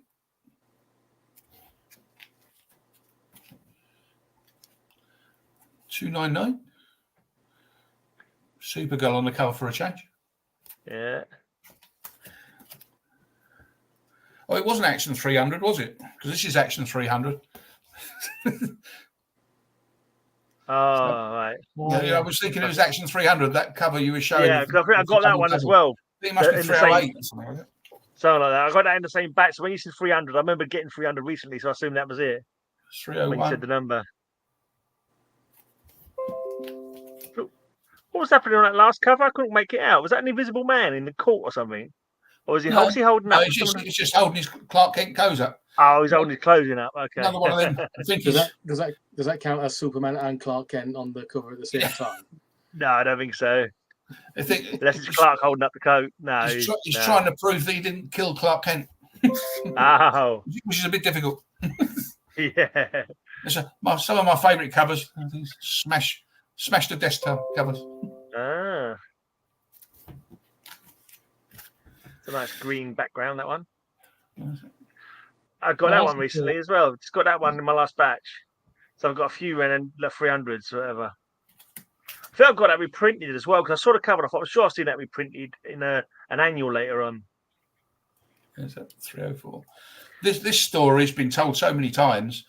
I mean, it goes back to like I think it's Action 68 or 69 or something or other. As a similar story. There's a one where his duplicated puts it in there. Yeah, they duplicated 2 or 3 times, sort of thing like that. Yeah. And the Superman one as well. This one, this comic was supposedly owned by Brian Bolland. Oh, okay. He got his thing on the back, yeah. Nice. Yeah, well, I showed in an earlier video of mine. I've got a couple of these. They'll both all come from Silver Acre. Silver Acre, yeah. Yeah. And did you buy that one from Silver Acre? Yeah. And the silly thing was on the one that I showed on there, it was all rippled all down the one side. And I said in my thing, I said, "What did Brian Bolland read it in the bath?" Oh gosh! Because it was all literally like. But not only that, when they said he originally owned it, yeah, he may have done, but he wasn't the original owner. No, probably not. Not necessarily, no. He owned it before you did. Because this one and the previous one, I can't remember which is now, is 291 or whatever it was. Both of them have got the same person's name in them. So, top of the first page, someone's very neatly written their name. It's not Kevin Badger, is it? Say Brian Bolland. It's not my mate Kevin Badger. No. I think it's Daniel. I think it is. But it's Harry, the same person. Is the certificate numbered? No. Like, is there any evidence to suggest that it's like maybe there were 10,000 units in Brian Bolland's collections and yours is number 772? No. So basically, all right. So with a suspicious head on, they're just photocopies. Could there just be any chance whatsoever of, if Brian Bolland's stuff ended up at a massive comic store and that comic store was fairly ruthless in the business world and was like thinking, I wonder if I was just say that little stack of comics over there. Well, I'll just put that in the Brian Bolland. Oh, and that stack over there. And whether well, you see, the thing is that what I don't understand is that the first one, like I say, the one that's got that same name on as this got it on this one, it's the same name.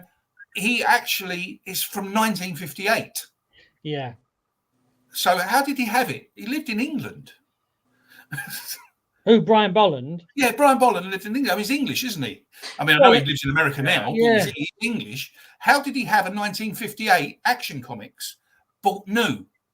Well, he didn't.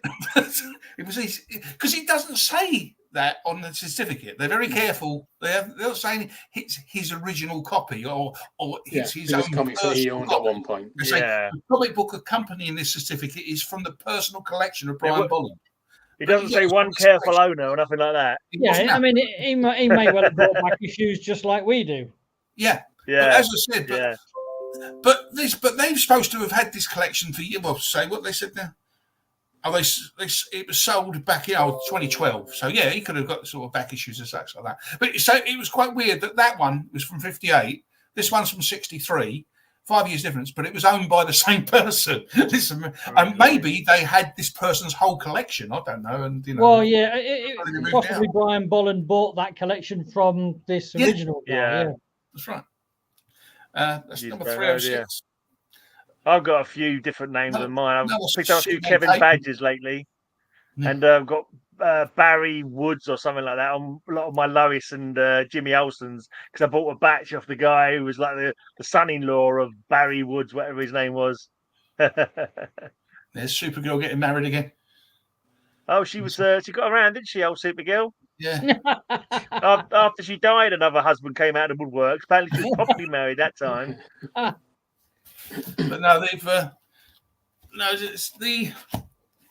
it's great fun, getting hold of these. But there was one, it was a Superman collection. I could have bought 30 Superman books in a row, and I wouldn't have had to have sodded about and everything like that.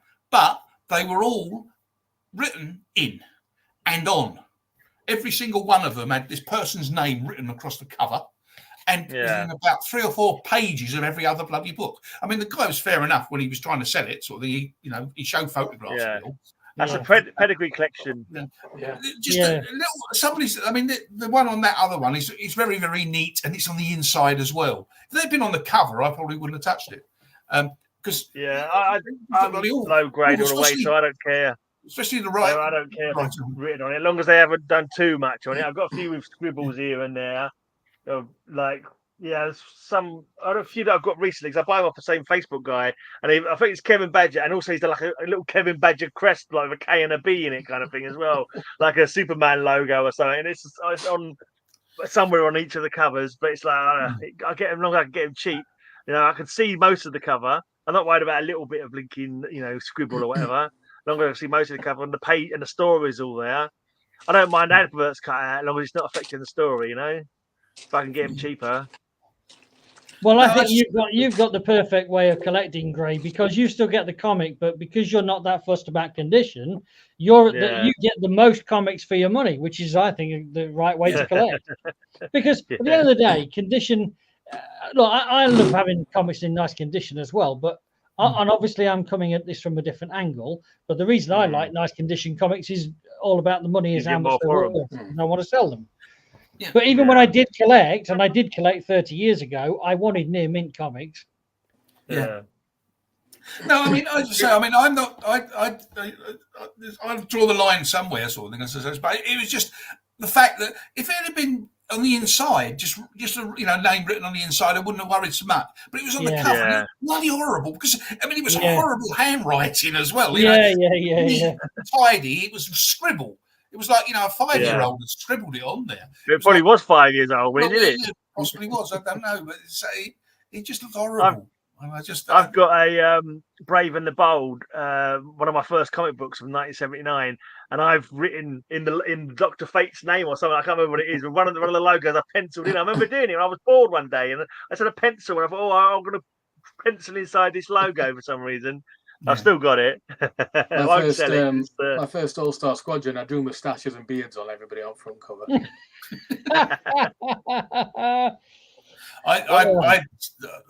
I had the situation where, when I was, I don't know, about 8 or 9, and we had to do a show and tell at school, and about what your hobbies are and stuff like that. And so I took some of my comics to school. I wish I hadn't done, but I did because I took them, and the teacher wrote my name on them.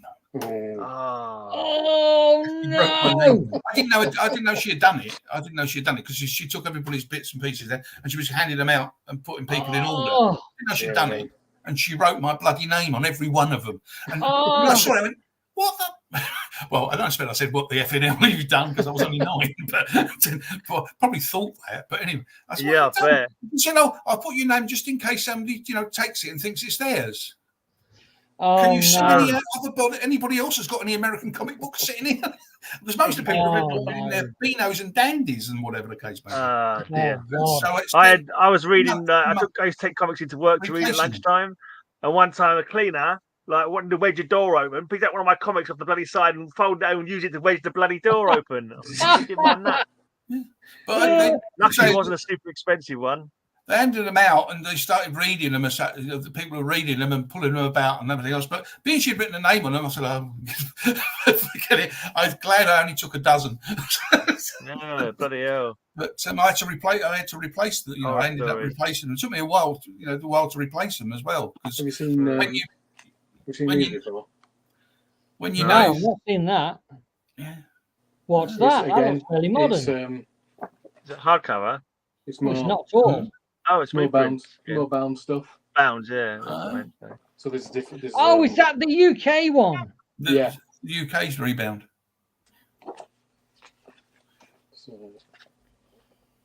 Oh wow! Oh yeah. I thought they looked bigger. Yeah, I see. Yeah, they're the UK rebounds. Okay. Yeah. I thought you meant rebound in the UK, but you mean the UK editions rebound. Yeah, I see that now. Rampage is a UK one, wasn't it? But these UK. They do say that these are different in every issue. There's volume 2, but if you get another volume 2, you're gonna, they tell you up front you're not gonna get the same stuff in there. Oh wow! It's kind of awkward because you can't read the whole story, can you? So it's just like if you're happy with having disjointed stories. Yeah. But that's why I'm a run collector. Because when I was a kid, I couldn't bloody afford them. So I've got comic books I've read so many times, never knowing what happened in the next issue. So what's going to happen with the Flashes? These guys are on a blinking electric wire, and the clowns on a blinking, and they all fall into their death. Can Superman save them in time? Flash save them in time. Which Starfire? This looks like a professionally bound one. Character Starfire, okay. So it's got this Starfire. Who's bound that then? I don't know who's bound this stuff. I'm guessing it was a collector, an individual collector themselves. It's not been done as a run on. Yes, it must be this. Oh, and Press as well. Press is in the. I think so. I've had some bound ones and still have them, and we've always talked on the show about whether these might have been bound by the collector who owned them, or bound by the what's it called, a publisher's bound copy. Yeah. And I think so many people had access to printers back in the day to bind stuff that they're probably bound by the collector. Maybe Legion of Super. It's not. I thought it was a full run of Starfire in there. That's funny. That leads us to a reprint, isn't it? That Legion of Superheroes is a reprint. It's a reprint of a reprint. Yeah. There's the full run of Stalker. There's a full run of Prez. Oh, they're all full runs. That's cool. Those Legion superheroes, when they brought that out, there was about a dozen issues, I think, weren't there? And they were all reprints from the Venture Comics. There's 4 issues of that. It was just 4, was it? Reprint. They just reprints, and that was it. Yeah. That's sort of cool. You get another eBay buy, was it? Oh, that's nice. Now that's interesting because that is obviously done by the same batch because you can see it's just the same way of doing it. Hercules Unbound. It's got Champion Sports. Now they say they must have come straight from the place as well, because if they came from the shops, they used to tear the cover off, didn't they, or half the cover off, whatever. So they get their money back. Well, actually, another question is, Tempest, have they got price stamps on? There it is. I'll find one. Yeah. So that's a comic that's come to the UK and then been bound in the UK. So that's a collector bound one, because if it was a publisher bound copy, you wouldn't have the price stamps on them. No. So that does give me a little bit more evidence that people, because way back in the 70s and stuff, this was not unusual to bind something. There were no laminating machines back then, I don't think. So no. Like in print. Holiday Annual, 96 pages. Super Summer. Yeah, I don't know. Like in print, that's Thor. Davy Crockett, what's in here then? Lois Lane. Yeah, there's a very early Lois Lane in here. It's all black and white. Yeah. Ooh. And there's all sorts of stories. That's one of the early. That's black and white, so that's a reprint, not these are just the UK annual stuff. Yeah. There's a lot of things were going on in sort of the late 60s, sort of that sort of time, where people would buy the rights to reprint them, and some people wouldn't even bother with the rights. World's finest one, isn't it? It's Superman. Yeah. Now it's an Atlas Publishing one again. Now, the first job I had when I left school, my mother had a friend whose son was in the civil service, and they was looking for people, and so I got an interview with the civil service, and I ended up being there. But I really was a glorified T-boy and filer. I did cover all else. I had to sign the act though. The Secrets Act. Yeah, I had to sign that, because of the things that were supposedly, I never ever saw anything that. I signed that for the post office, the Official Secrets Act. That's rather weird. But anyway, I was there, but when the office I was working, this is in London, sort of thing. The office I was working in was right across the road from a library, and I used to go and I used to have me lunch, and I took it over to the library, sort of thing, to read or whatever. And I went in there one particular day, and I got quite chatty with the lady that worked behind the counter, for want of a better word, and there was a basket, and there were some books in this basket, and I said, what are those? She said, so there's a gentleman comes in, he just puts them in there. He says he comes in and he gets his books out and everything else, but he says he's an American, she says. Anyway, and I looked in there at these books, and there was American magazines in there, and but there were some comics in there as well, and there were some old Batman books, but they were in really decent condition, considering just been chucked in this basket. And I sort of picked them out. I said, "Well, how much do you want for these?" And she said, "Oh, no, I don't want anything for them." I said, "Oh, okay then." So I took them away, and I did this for myself. I was only there. I only worked there for 6 months because I was bored to shitless, to be honest with you, sort of thing. It was all I basically did was file things and make tea. That was that was my job. And by the sounds of it, would have been my job for about 3 years before I got any other thing to do. So I couldn't be bothered, and I left. But while I was there, I accumulated, I think, about 40 or 50 American comic books, all old. Older stage just for that. Never had, and all it was is this guy. He bought them from America. I mean, obviously he worked in England, but obviously worked in America as well. And he was backwards and forwards, and he was buying these, and he was just just give them to somebody or such like that. And why can't I have any luck like that? Honestly, I walk down the streets dreaming of finding some. I look in charity shops dreaming of someone put a short box in there of old crap they only want £1 each for. This is 50 years ago. Nothing like that ever happens to me. So this is 50 years ago. I'm talking about. Yeah. Everyone knows the prices now, don't they? In the charity shops. Well, you say it was just weird because I mean, I assume he just bought them. He read them. He had enough of them, and he put them in there. But they were, as I say, all in nice condition. So again, they were all part of the collection that I had, which I sold. But I mean, those books alone on the thing, you probably could get more money for them than I ever sold my whole collection for. I mean, there was Batman books going back to like issue 100. Near enough, sort of thing, That's some old Batmans.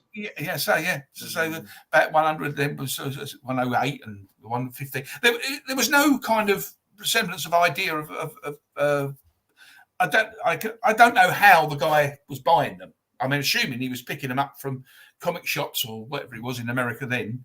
They ever had picking up oldies and stuff like that. Post them over to him, like family would post them over to him or something like that. Maybe there's a possibility. I don't know. And they were just getting them randomly because I mean these were just random issues. I mean I filled all the holes in afterwards, but they were just random old issues. But it was a nice thing to get. It was mostly Batman. It was very. I think obviously he was a Batman fan because it was virtually everything was Batman, or there was the odd detective comic and the things like that, and there was the odd Superman as well, and might have been a Flash or something. But majority of the ones that were Batman. But you're going to get free comics. Batman's a good ones to have because they're blinking worth a few bob, isn't they? But it was just like I say, because this is the thing. If I had never sold the collection I had, annual. I would have probably been. I don't know whether I would be collecting Golden Age or not now. That's the thing, because I would have gone. But now I went back to 57 with them originally, so 59, and I had spaces there, for most of 57. But I was pretty lucky at the conventions because you go there and when those conventions started. I mean, I always thought I had gone to the very first one. But I hadn't. It was the second one because the very first one was in Birmingham. The very first, British comic convention was in Birmingham. So I've been told anyway. I mean, I could be corrected on that. But as far as I said, but also no, the Westminster one was the second. So I went to the second convention. London Comic Mart's on this Sunday, so I'm going to London Comic Mart this Sunday. Yeah, but this one of Westminster was an old church hall that it was in at the time. But anyway, when I went in there, there was an American or somebody from America. Anyway, he was there. Or that person was there because he had loads of old stuff never seen before. Because obviously, he didn't have any what we got nowadays, where you can see every cover you like. If you just you only have to punch it in, don't you? Now on the screen, you can see every cover that ever existed, or virtually. But then you'd never seen these covers before, unless it was happened to be in an advert of another book that you had. Yeah, I remember this guy. He had World's before World's World's Finest was number 2, but World's Best was number 1, wasn't it? And he had World's Best there. I think he was selling it for about £150 or something ridiculous. I mean, expensive back then. Oh yeah, in 1970, it was a lot of money for a few grand worth back then, wasn't it? Just imagine my father turn around and say, "Well, bloody £150 for a bloody comic book," You get a $250 for that. Yeah. But you've only got to look in like a 1970 book, Marvel book with a mile-high comics front page, double page spread, and just look at the prices of because he will have listed Fantastic Four 1 and Avengers 1, like $100, and you're thinking, no, that's really, for a book, for a comic book. I'm not paying $100 for a comic book. That's right. Now you bloody wish you could. When I was looking through some of the books that this guy had. And he'd come over from America especially, this particular chap, and he had all these old books. And I was looking through the boxes, and I found a Superboy. And I remember because this was a Superboy number 42 from 1955. I've never seen a comic from 1955 because this is older than me. This came out but of course in 70, this was only 15 years old.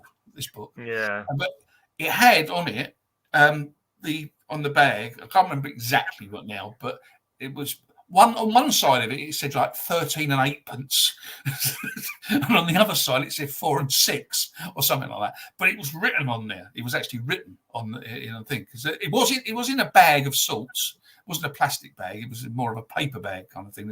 It was almost see-through, but you know what I mean. It was just. But anyway, but he had this Thursday. It was like 13 and 8pence and 4 and 6. So I handed it to him with the 4 and 6 on the front. I got charged 4 and 6 for it, but. Or actually, it wouldn't have been. It would have been 23 pence, and they would have had to have converted it, because I mean, this was in 71, 70, it was 73 or 74. This was. I can't remember. A long time ago. I can't remember exactly how. But anyway, I avoided the rat. But I couldn't. What I couldn't understand was he had the old money price for a British old money price on an American comic book, and he was from bloody America. I don't understand this at all, you know. But I went through and I picked up a few other bits and pieces from him. But you know, with this World's Bestie, he actually handed it to me and let me look through it. I actually, you know, look through this old comic. But you imagine anybody do that to you now? You know, handing you something like that, and it'd just be like handing like a Fantastic Four 1 or something or other. Oh, probably wouldn't be loose if it were handed to you these days, would it? No. But show you some photos. But no, here's a collection of photos from it. No, I went with a friend of mine who's sort of was a Marvel collector at the time, and he's almost a couple of years older than me. So he had a scooter, and so he was riding the scooter there. So it was Muggins here. I had 2 massive great bags full of comics that we had bought between us, because it was only. I mean, a few of them were expensive, but most of the time it was like 5pence.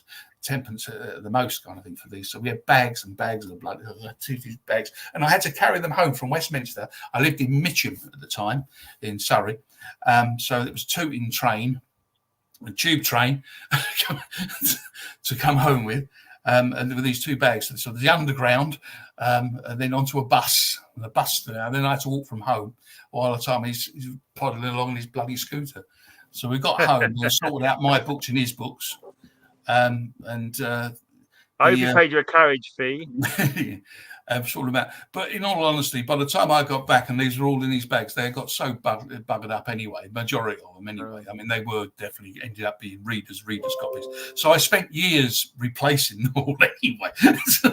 It was a total waste of time, really, to get anything any decent. They were definitely reading condition. And then but.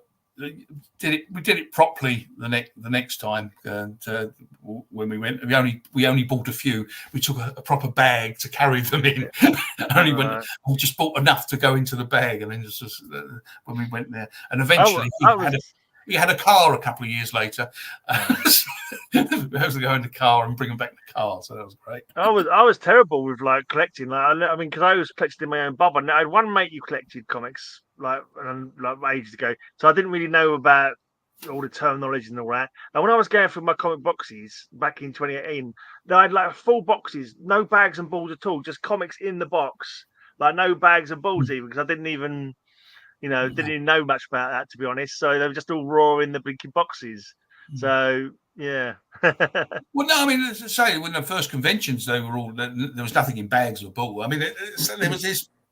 Some of them were in the kind of grease-proof bags. Some of them were slid in. You could just about see through them. Yeah. It was like a clear cover, but there was like a paper back. Yeah, that's right. There, yeah. I think I've still probably got some of those. Because I put comics in them. I remember when my father came home because I was a butcher with him for a few years.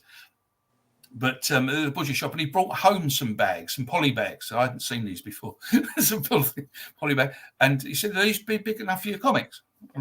So I put them in, and so mine were all bags that I had bags. But what I did was I had a sealing machine. So after I'd read them, because I still do now. I mean, that's the where is it?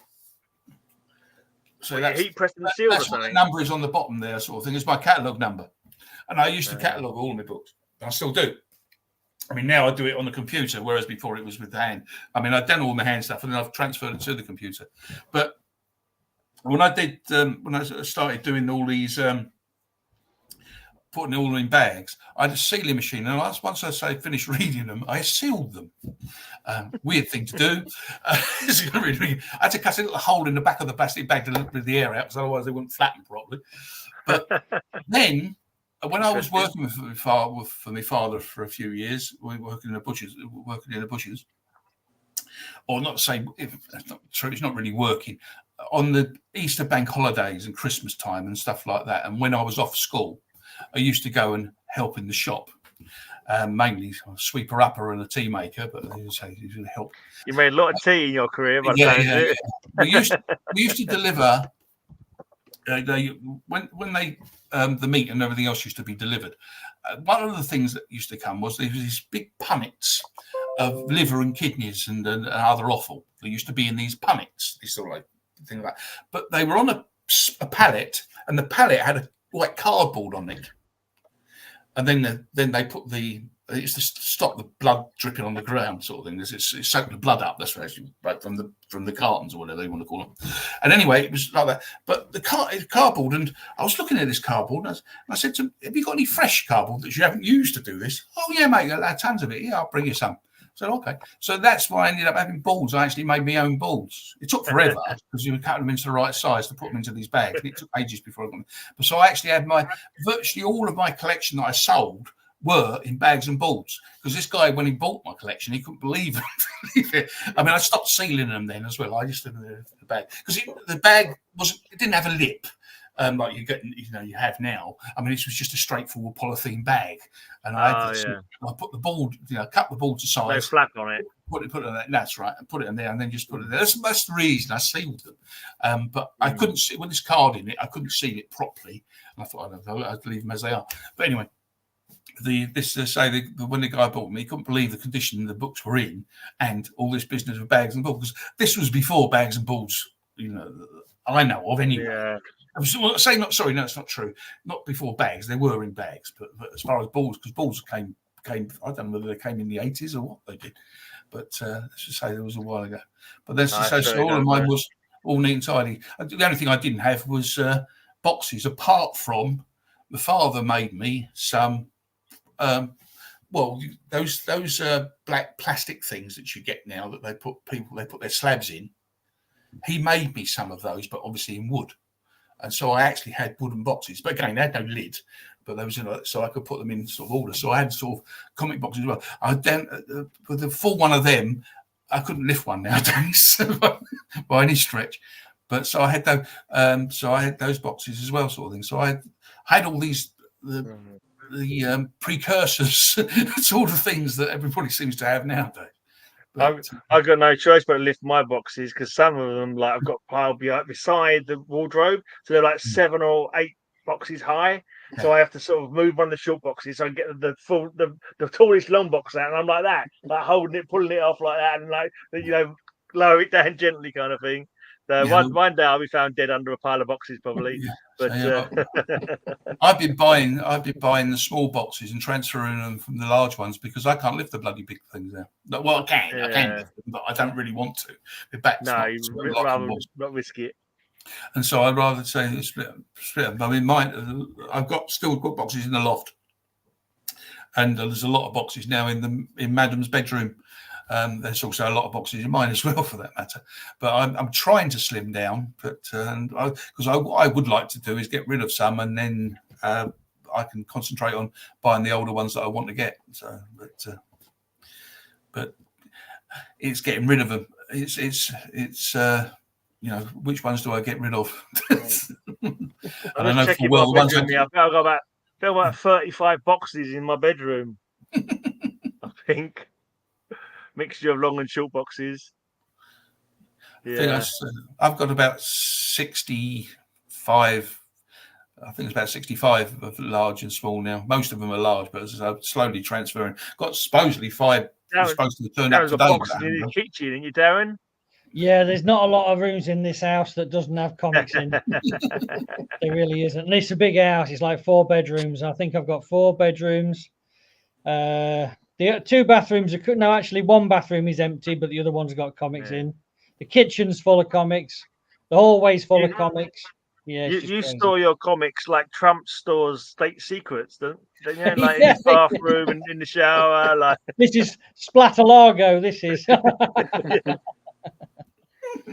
I wanted to Terry. I wanted to answer a question you asked right at the start, and then everyone talked over, and I never got a chance to. It gets awkward, doesn't it? Oh my God! It was like phew. But you said, you know, what's been going on? Will there be new stock on Splat and so on? Okay. Well, it's been the year from hell, but only because I've made it the year from hell. So the last thing I did, you know, I did my increasing discount sales. Yeah. So the last sale got the last item ordered got shipped and dispatched probably about 10 days into January. So at the end of that, I'd been working solid for about 3 years with hardly any breaks because I was selling for about 9 months, but it took 2.5 years to process everything to get ready for sale. So, and I'll tell you what, when I was selling, it was 16 hours a day, every day, packing and sorting out orders. So I was actually knackered. So I said, what I'm going to do is I'm going to take a little break, but I'm also going to go out buying. So I went out buying and took a break and had some success with buying. So I've got loads more comics to be added to the shop. I'll tell you about them in a minute. But then unexpectedly, I got a date through for an operation at the hospital. So it wasn't a major one, but it was just needed to be done. So I had an operation, probably took a month to get over that properly. And then I played a computer game after that for 3 months solid, and just then spent a lot of time in the garden messing about and doing stuff. And all of a sudden, January the 10th to what are we now? We're in October, so 10 months, 9 months. 9 months have just flown by, and I've done no processing whatsoever. And I've got a big job to do, which is through the various shows that we've been having here, Geeky Weekly, the guys have been stacking up comics that say, oh, I want that, I want that, I want that. And I'd never got around to sorting them out. So the first job I started to do once I got over my year of doing nothing was to try and sort the guys' stacks out. Well, I've now got them.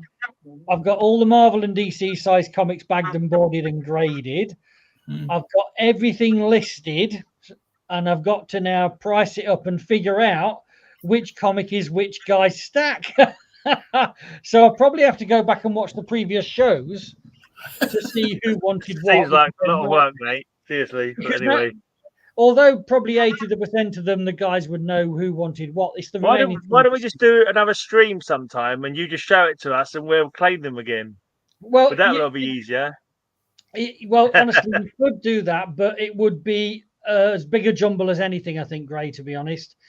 But it would just end up being a complete nightmare, I think. I've thought it through, and I think that's again. Yeah, they'll all end up mixed up again. So where we are now is I've actually got a list. And I was trying to get. Do you remember? There's just a little pile of your stuff, Gray, at the back shelf. I just want 2000 AD mainly. I want to get that listed, and then I need to price the stuff up, and then figure out whose is whose. Now this is going to take 2 or 3 weeks, but at the end of that, when that is settled and done, I can finally go back to try and get processing again. And if you remember, Tempest, had you ever ordered anything from me, by the way, at Splat Comics? No. Well, okay, so that you don't know, because I would normally send out a letter to people saying, oh, you know, I'll be doing this and doing that. So I'd said that after the selling is over, I'm going to go out buying it, and you know, late 2024 there'll be refreshed stock on the shop. Well, that's not going to happen. It's at this stage. If it's the middle of 2025, I'd be delighted to get new stock on the shop. But just to let you know a little bit about what I've bought, and it's all the history of my year is on the Geeky Weekly show, basically, because I'd come back to the show with news of what we'd bought, and then I'd start showing some. Oh, the boxes, yeah. So, so basically, what did we see then, Gray? So, the big one was something. There's a chap called Frank Dobson. I don't know if you've ever heard of Frank Dobson in the comics world, but he died about, I don't know, a year and a half ago, and I bought from his son his collection. And you remember someone earlier on said Westerns, that I'm the man for Westerns. Well, this guy, Frank Dobson, has got a ridiculously huge amount of Western stuff going back to the mid 1940s to about 70 when it sort of drifted, maybe mid 60s it sort of drifted. But he's got the hardback annuals, he's got all the Miller, loads of Dell, and all that. Do you not bind some as well? Do you not have bound copies as well? Was that him? Some bound stuff as well, yeah. So just like boxes and boxes. Then he also had tons and tons of old DC, Allen Classics Illustrated, all this like the old UK stuff like Punch or Chatterbox or Boyzone and that kind of stuff. So tons of that. But it's all completely jumbled up. It's just so effectively when I went to his house, it was like a house clearance. And I remember I walked out the house with something like 60 long boxes and 20 short boxes rammed to, and I didn't take. I ran out of space. I ran out of boxes. You didn't walk out with them all at once, did you? Yeah, I did. Yeah, all in one go. All in one go. I hired a massive van, and me and my dad went down there, and we spent the day loading it all up. Yeah, it was all in one go. Did you say you left some behind? Did you say? Say again. Yeah, did you say you left some behind? Well, so basically, he had converted his sort of garage and outbuildings into his comics den.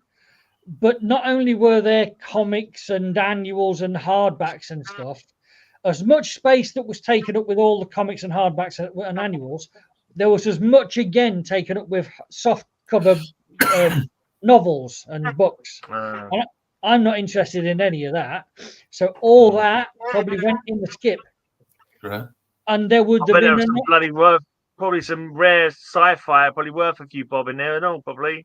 I picked up a few bits and bobs, and I was like, oh shit. I mean, I just, this is not my cup of tea. It's not what I do. But there was like stuff like going back to the early 1900s, and it said like first edition this and that and the other. And I'm thinking, fuck.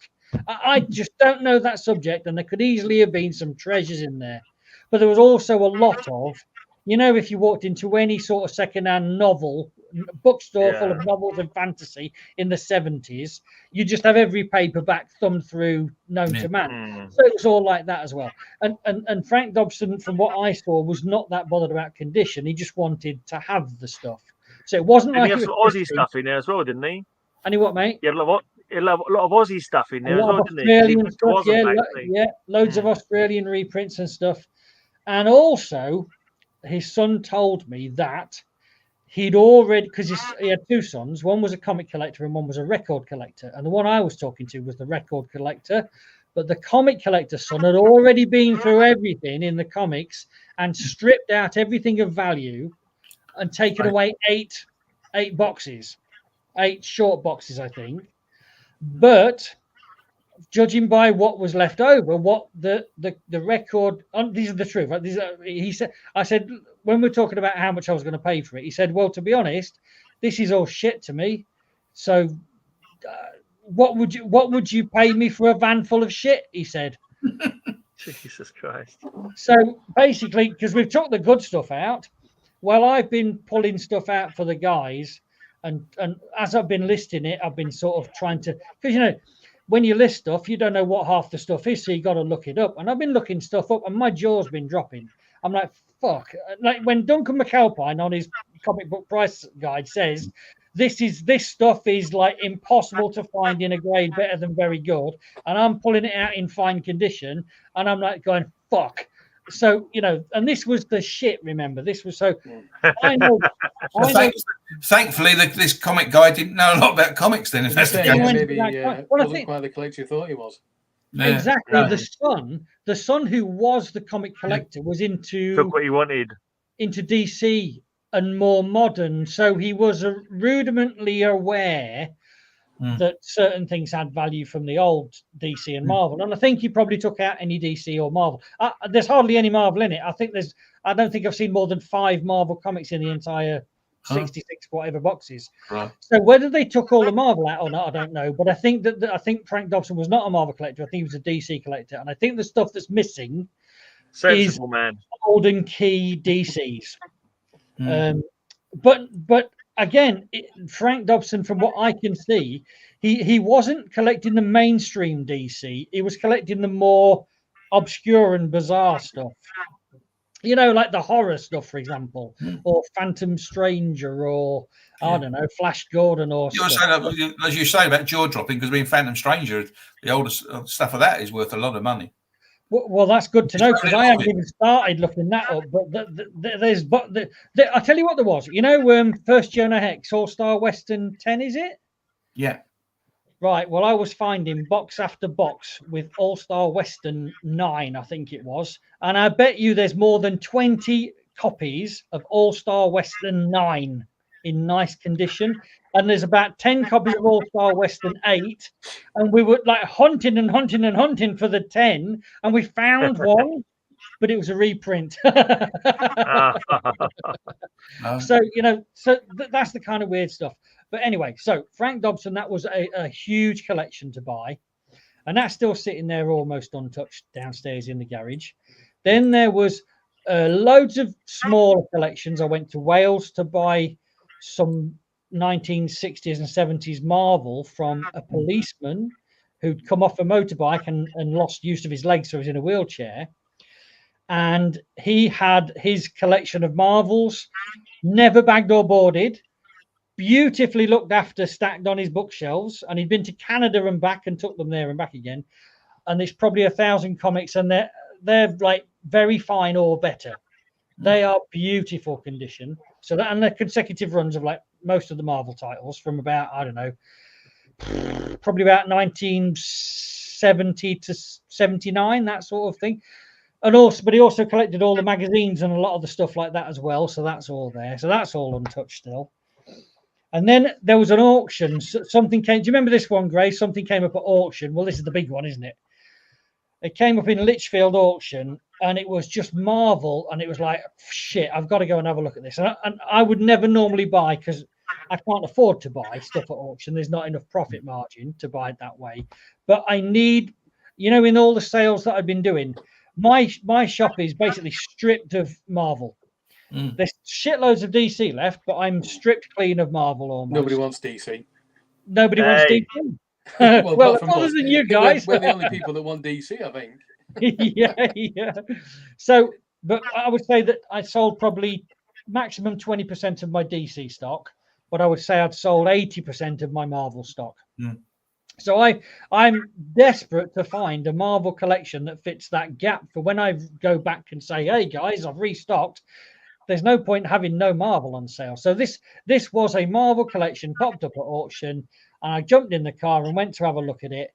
And I spent the full day there writing down. I went through every comic. I graded them without doing it properly, but graded them as far as I wanted to. How much would I spend on this collection?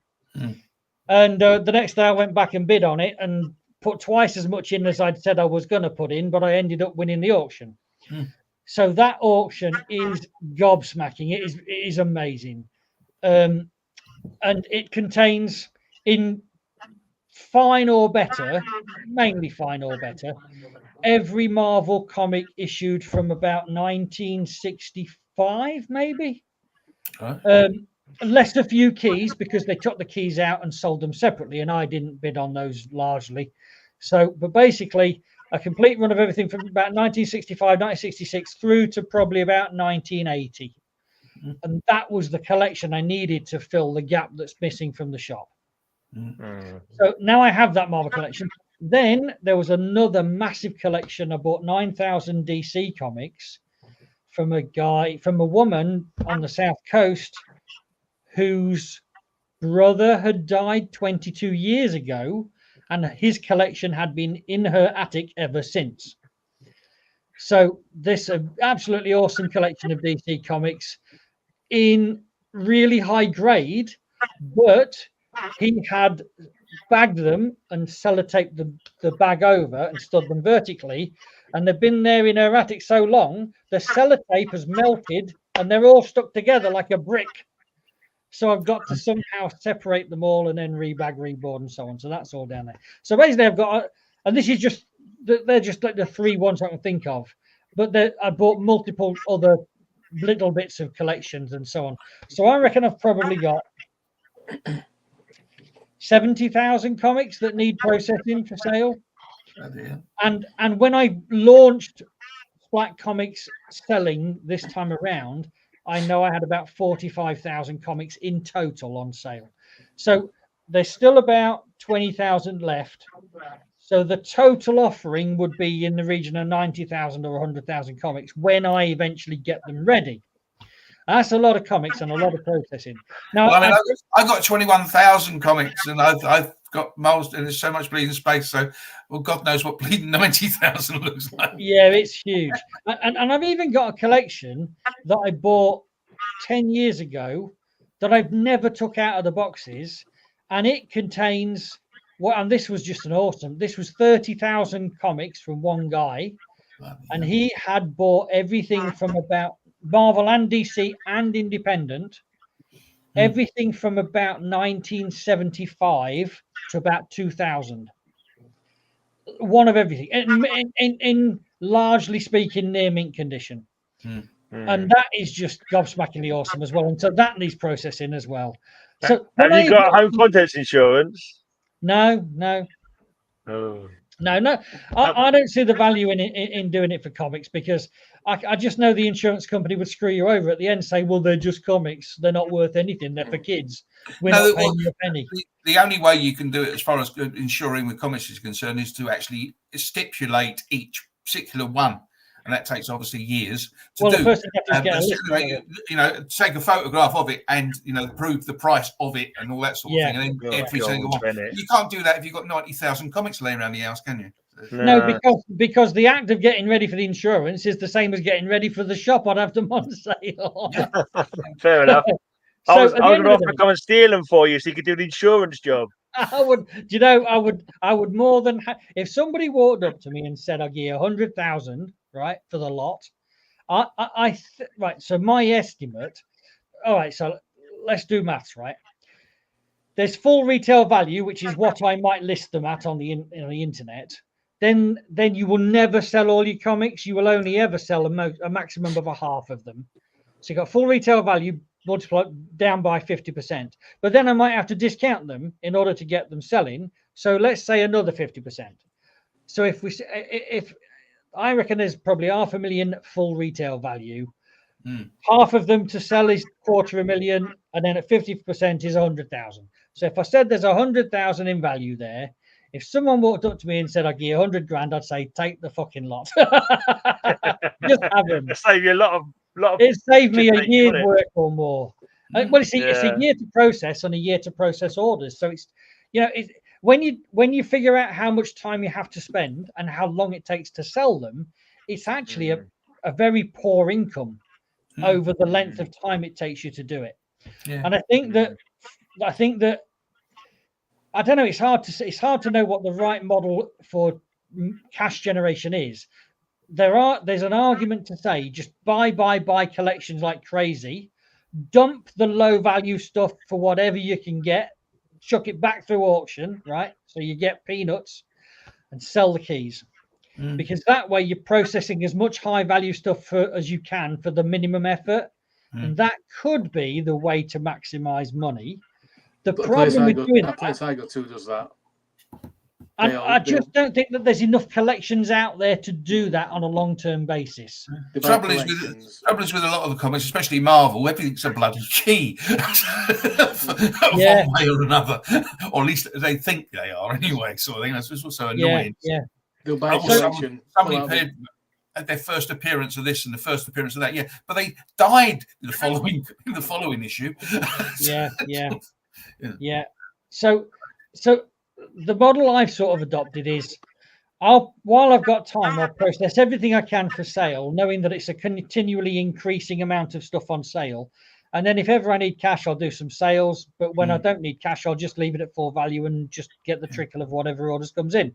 And then once it's up and on sale and I'm not processing anymore, then I can go back out buying if I get any decent amount of money in to do it and just keep building.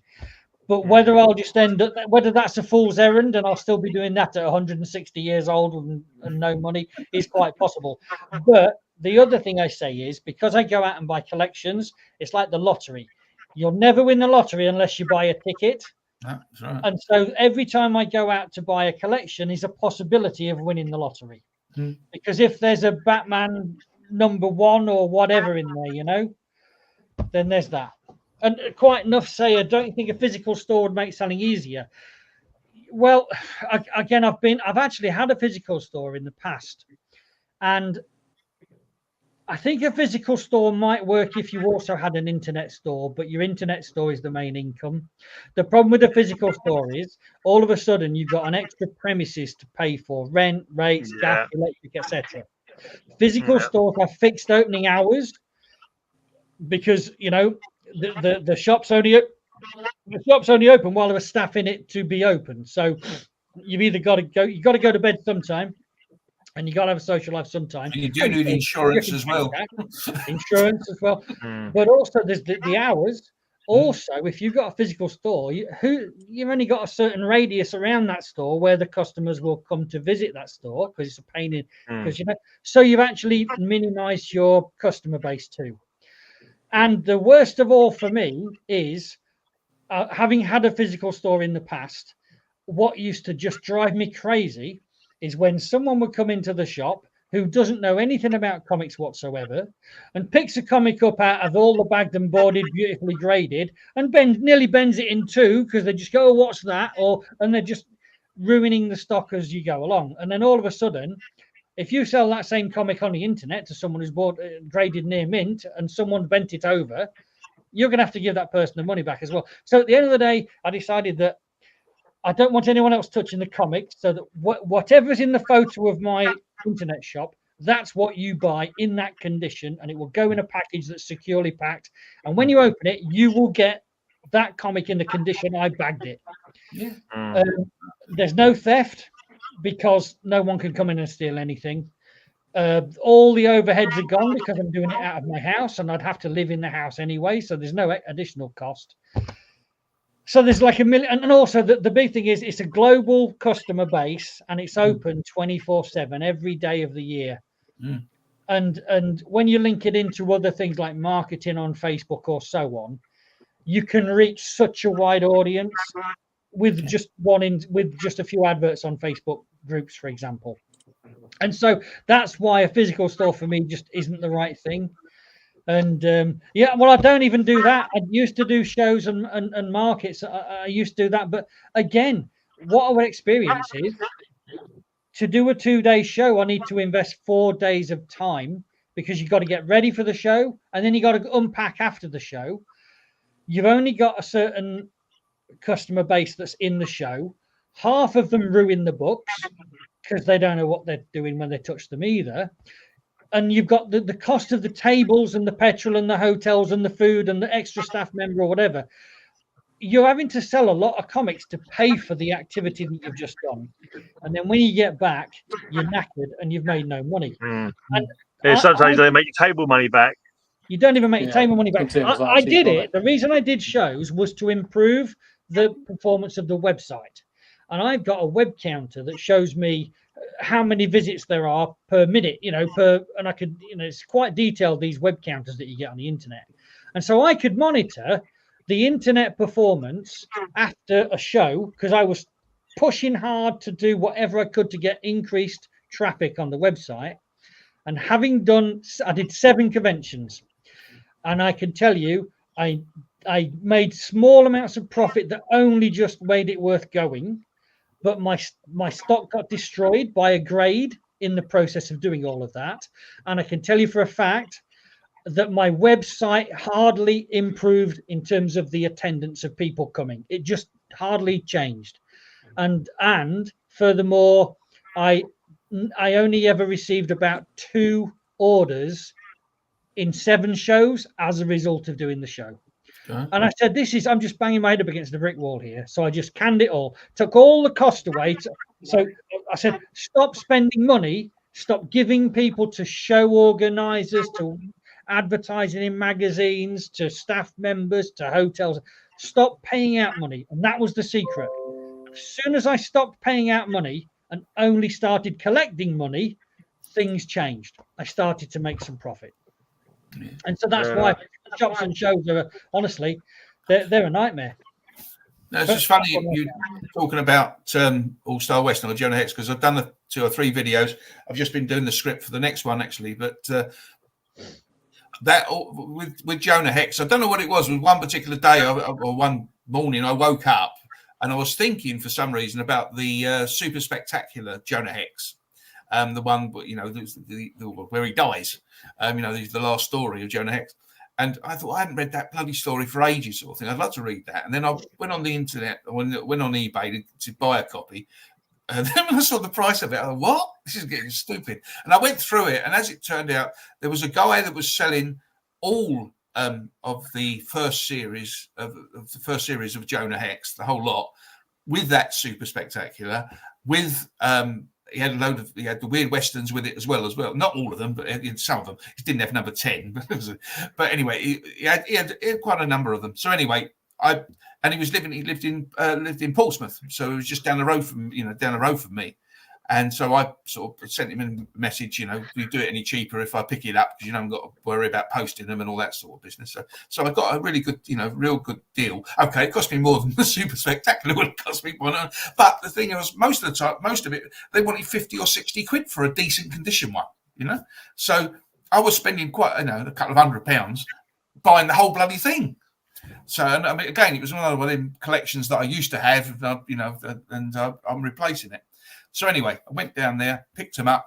Most of them were in decent condition. 1 or 2 of them were a bit knackered, but most of them were in decent condition. And the one I wanted, the particular reason I went there for, that was in lovely condition, so that was okay. But of course, because I am a collector and a run collector, I had to start getting all the bloody other ones, didn't I? Sort of thing, all the ones that are missing.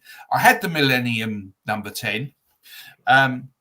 But I didn't have any of this. I think the others. But the thing was, I didn't realise how many of these weird westerns he had, and but it was virtually just the ones that the expensive ones that he didn't have in amongst all this lot.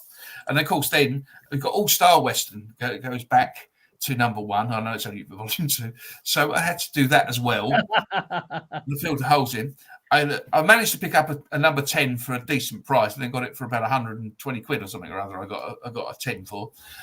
Mind you, funny, my favourite cover is 11. That's my favourite cover of that, and that's before it changes its name on 12. But I ended up with the whole bloody lot, didn't I? So this was just for the sake of waking up one morning thinking, I want to read. Yeah. And there's all these people say, well, why didn't you go and read it? You can go and do it read it online. Read it on the thing. I want to touch the thing. I want to read it. But it's just weird. What it cost you just for one book. You end up getting 100 whatever books for it. Yeah. The only Western comics I've got, I think, is I've got the Backlash run, and I've got Firehouse from Showcase. The Backlash the 7 issues. Yeah. And have you got the mini-series? There's a mini-series came out years later. Yeah, I've got 2 issues of I think it's a 12-part or a 10-part, and I haven't seen any of the others yet. But if I see them, I'll pick them up. Hopefully to get them. Well, it's gone 3 hours now, guys, so now I'm gonna. I think we'll put it to bed now for this week. Okay. Well, it's been great to share the show with Tempest and with Deadman. That was a nice they're welcome surprise. back anytime. You guys are welcome in, as long as there's space. If there's space in the thing, I can only have 6. If there's ever space and you want to come in, just drop us a line, and you can come in and show whatever comic books you want. And talk whatever rubbish you want to talk. The missus hasn't, because she keeps shouting, "Are you going to bed yet?" When I eventually get the stuff on the shop, I think both of you two will find tons of stuff that you're interested in. I'm just looking at it. I was going to speak to you after we go thingy. I'd like to just speak to you. A couple of questions I'd like to ask. No problem. When we come off air, we can stay on the chat. We can do that.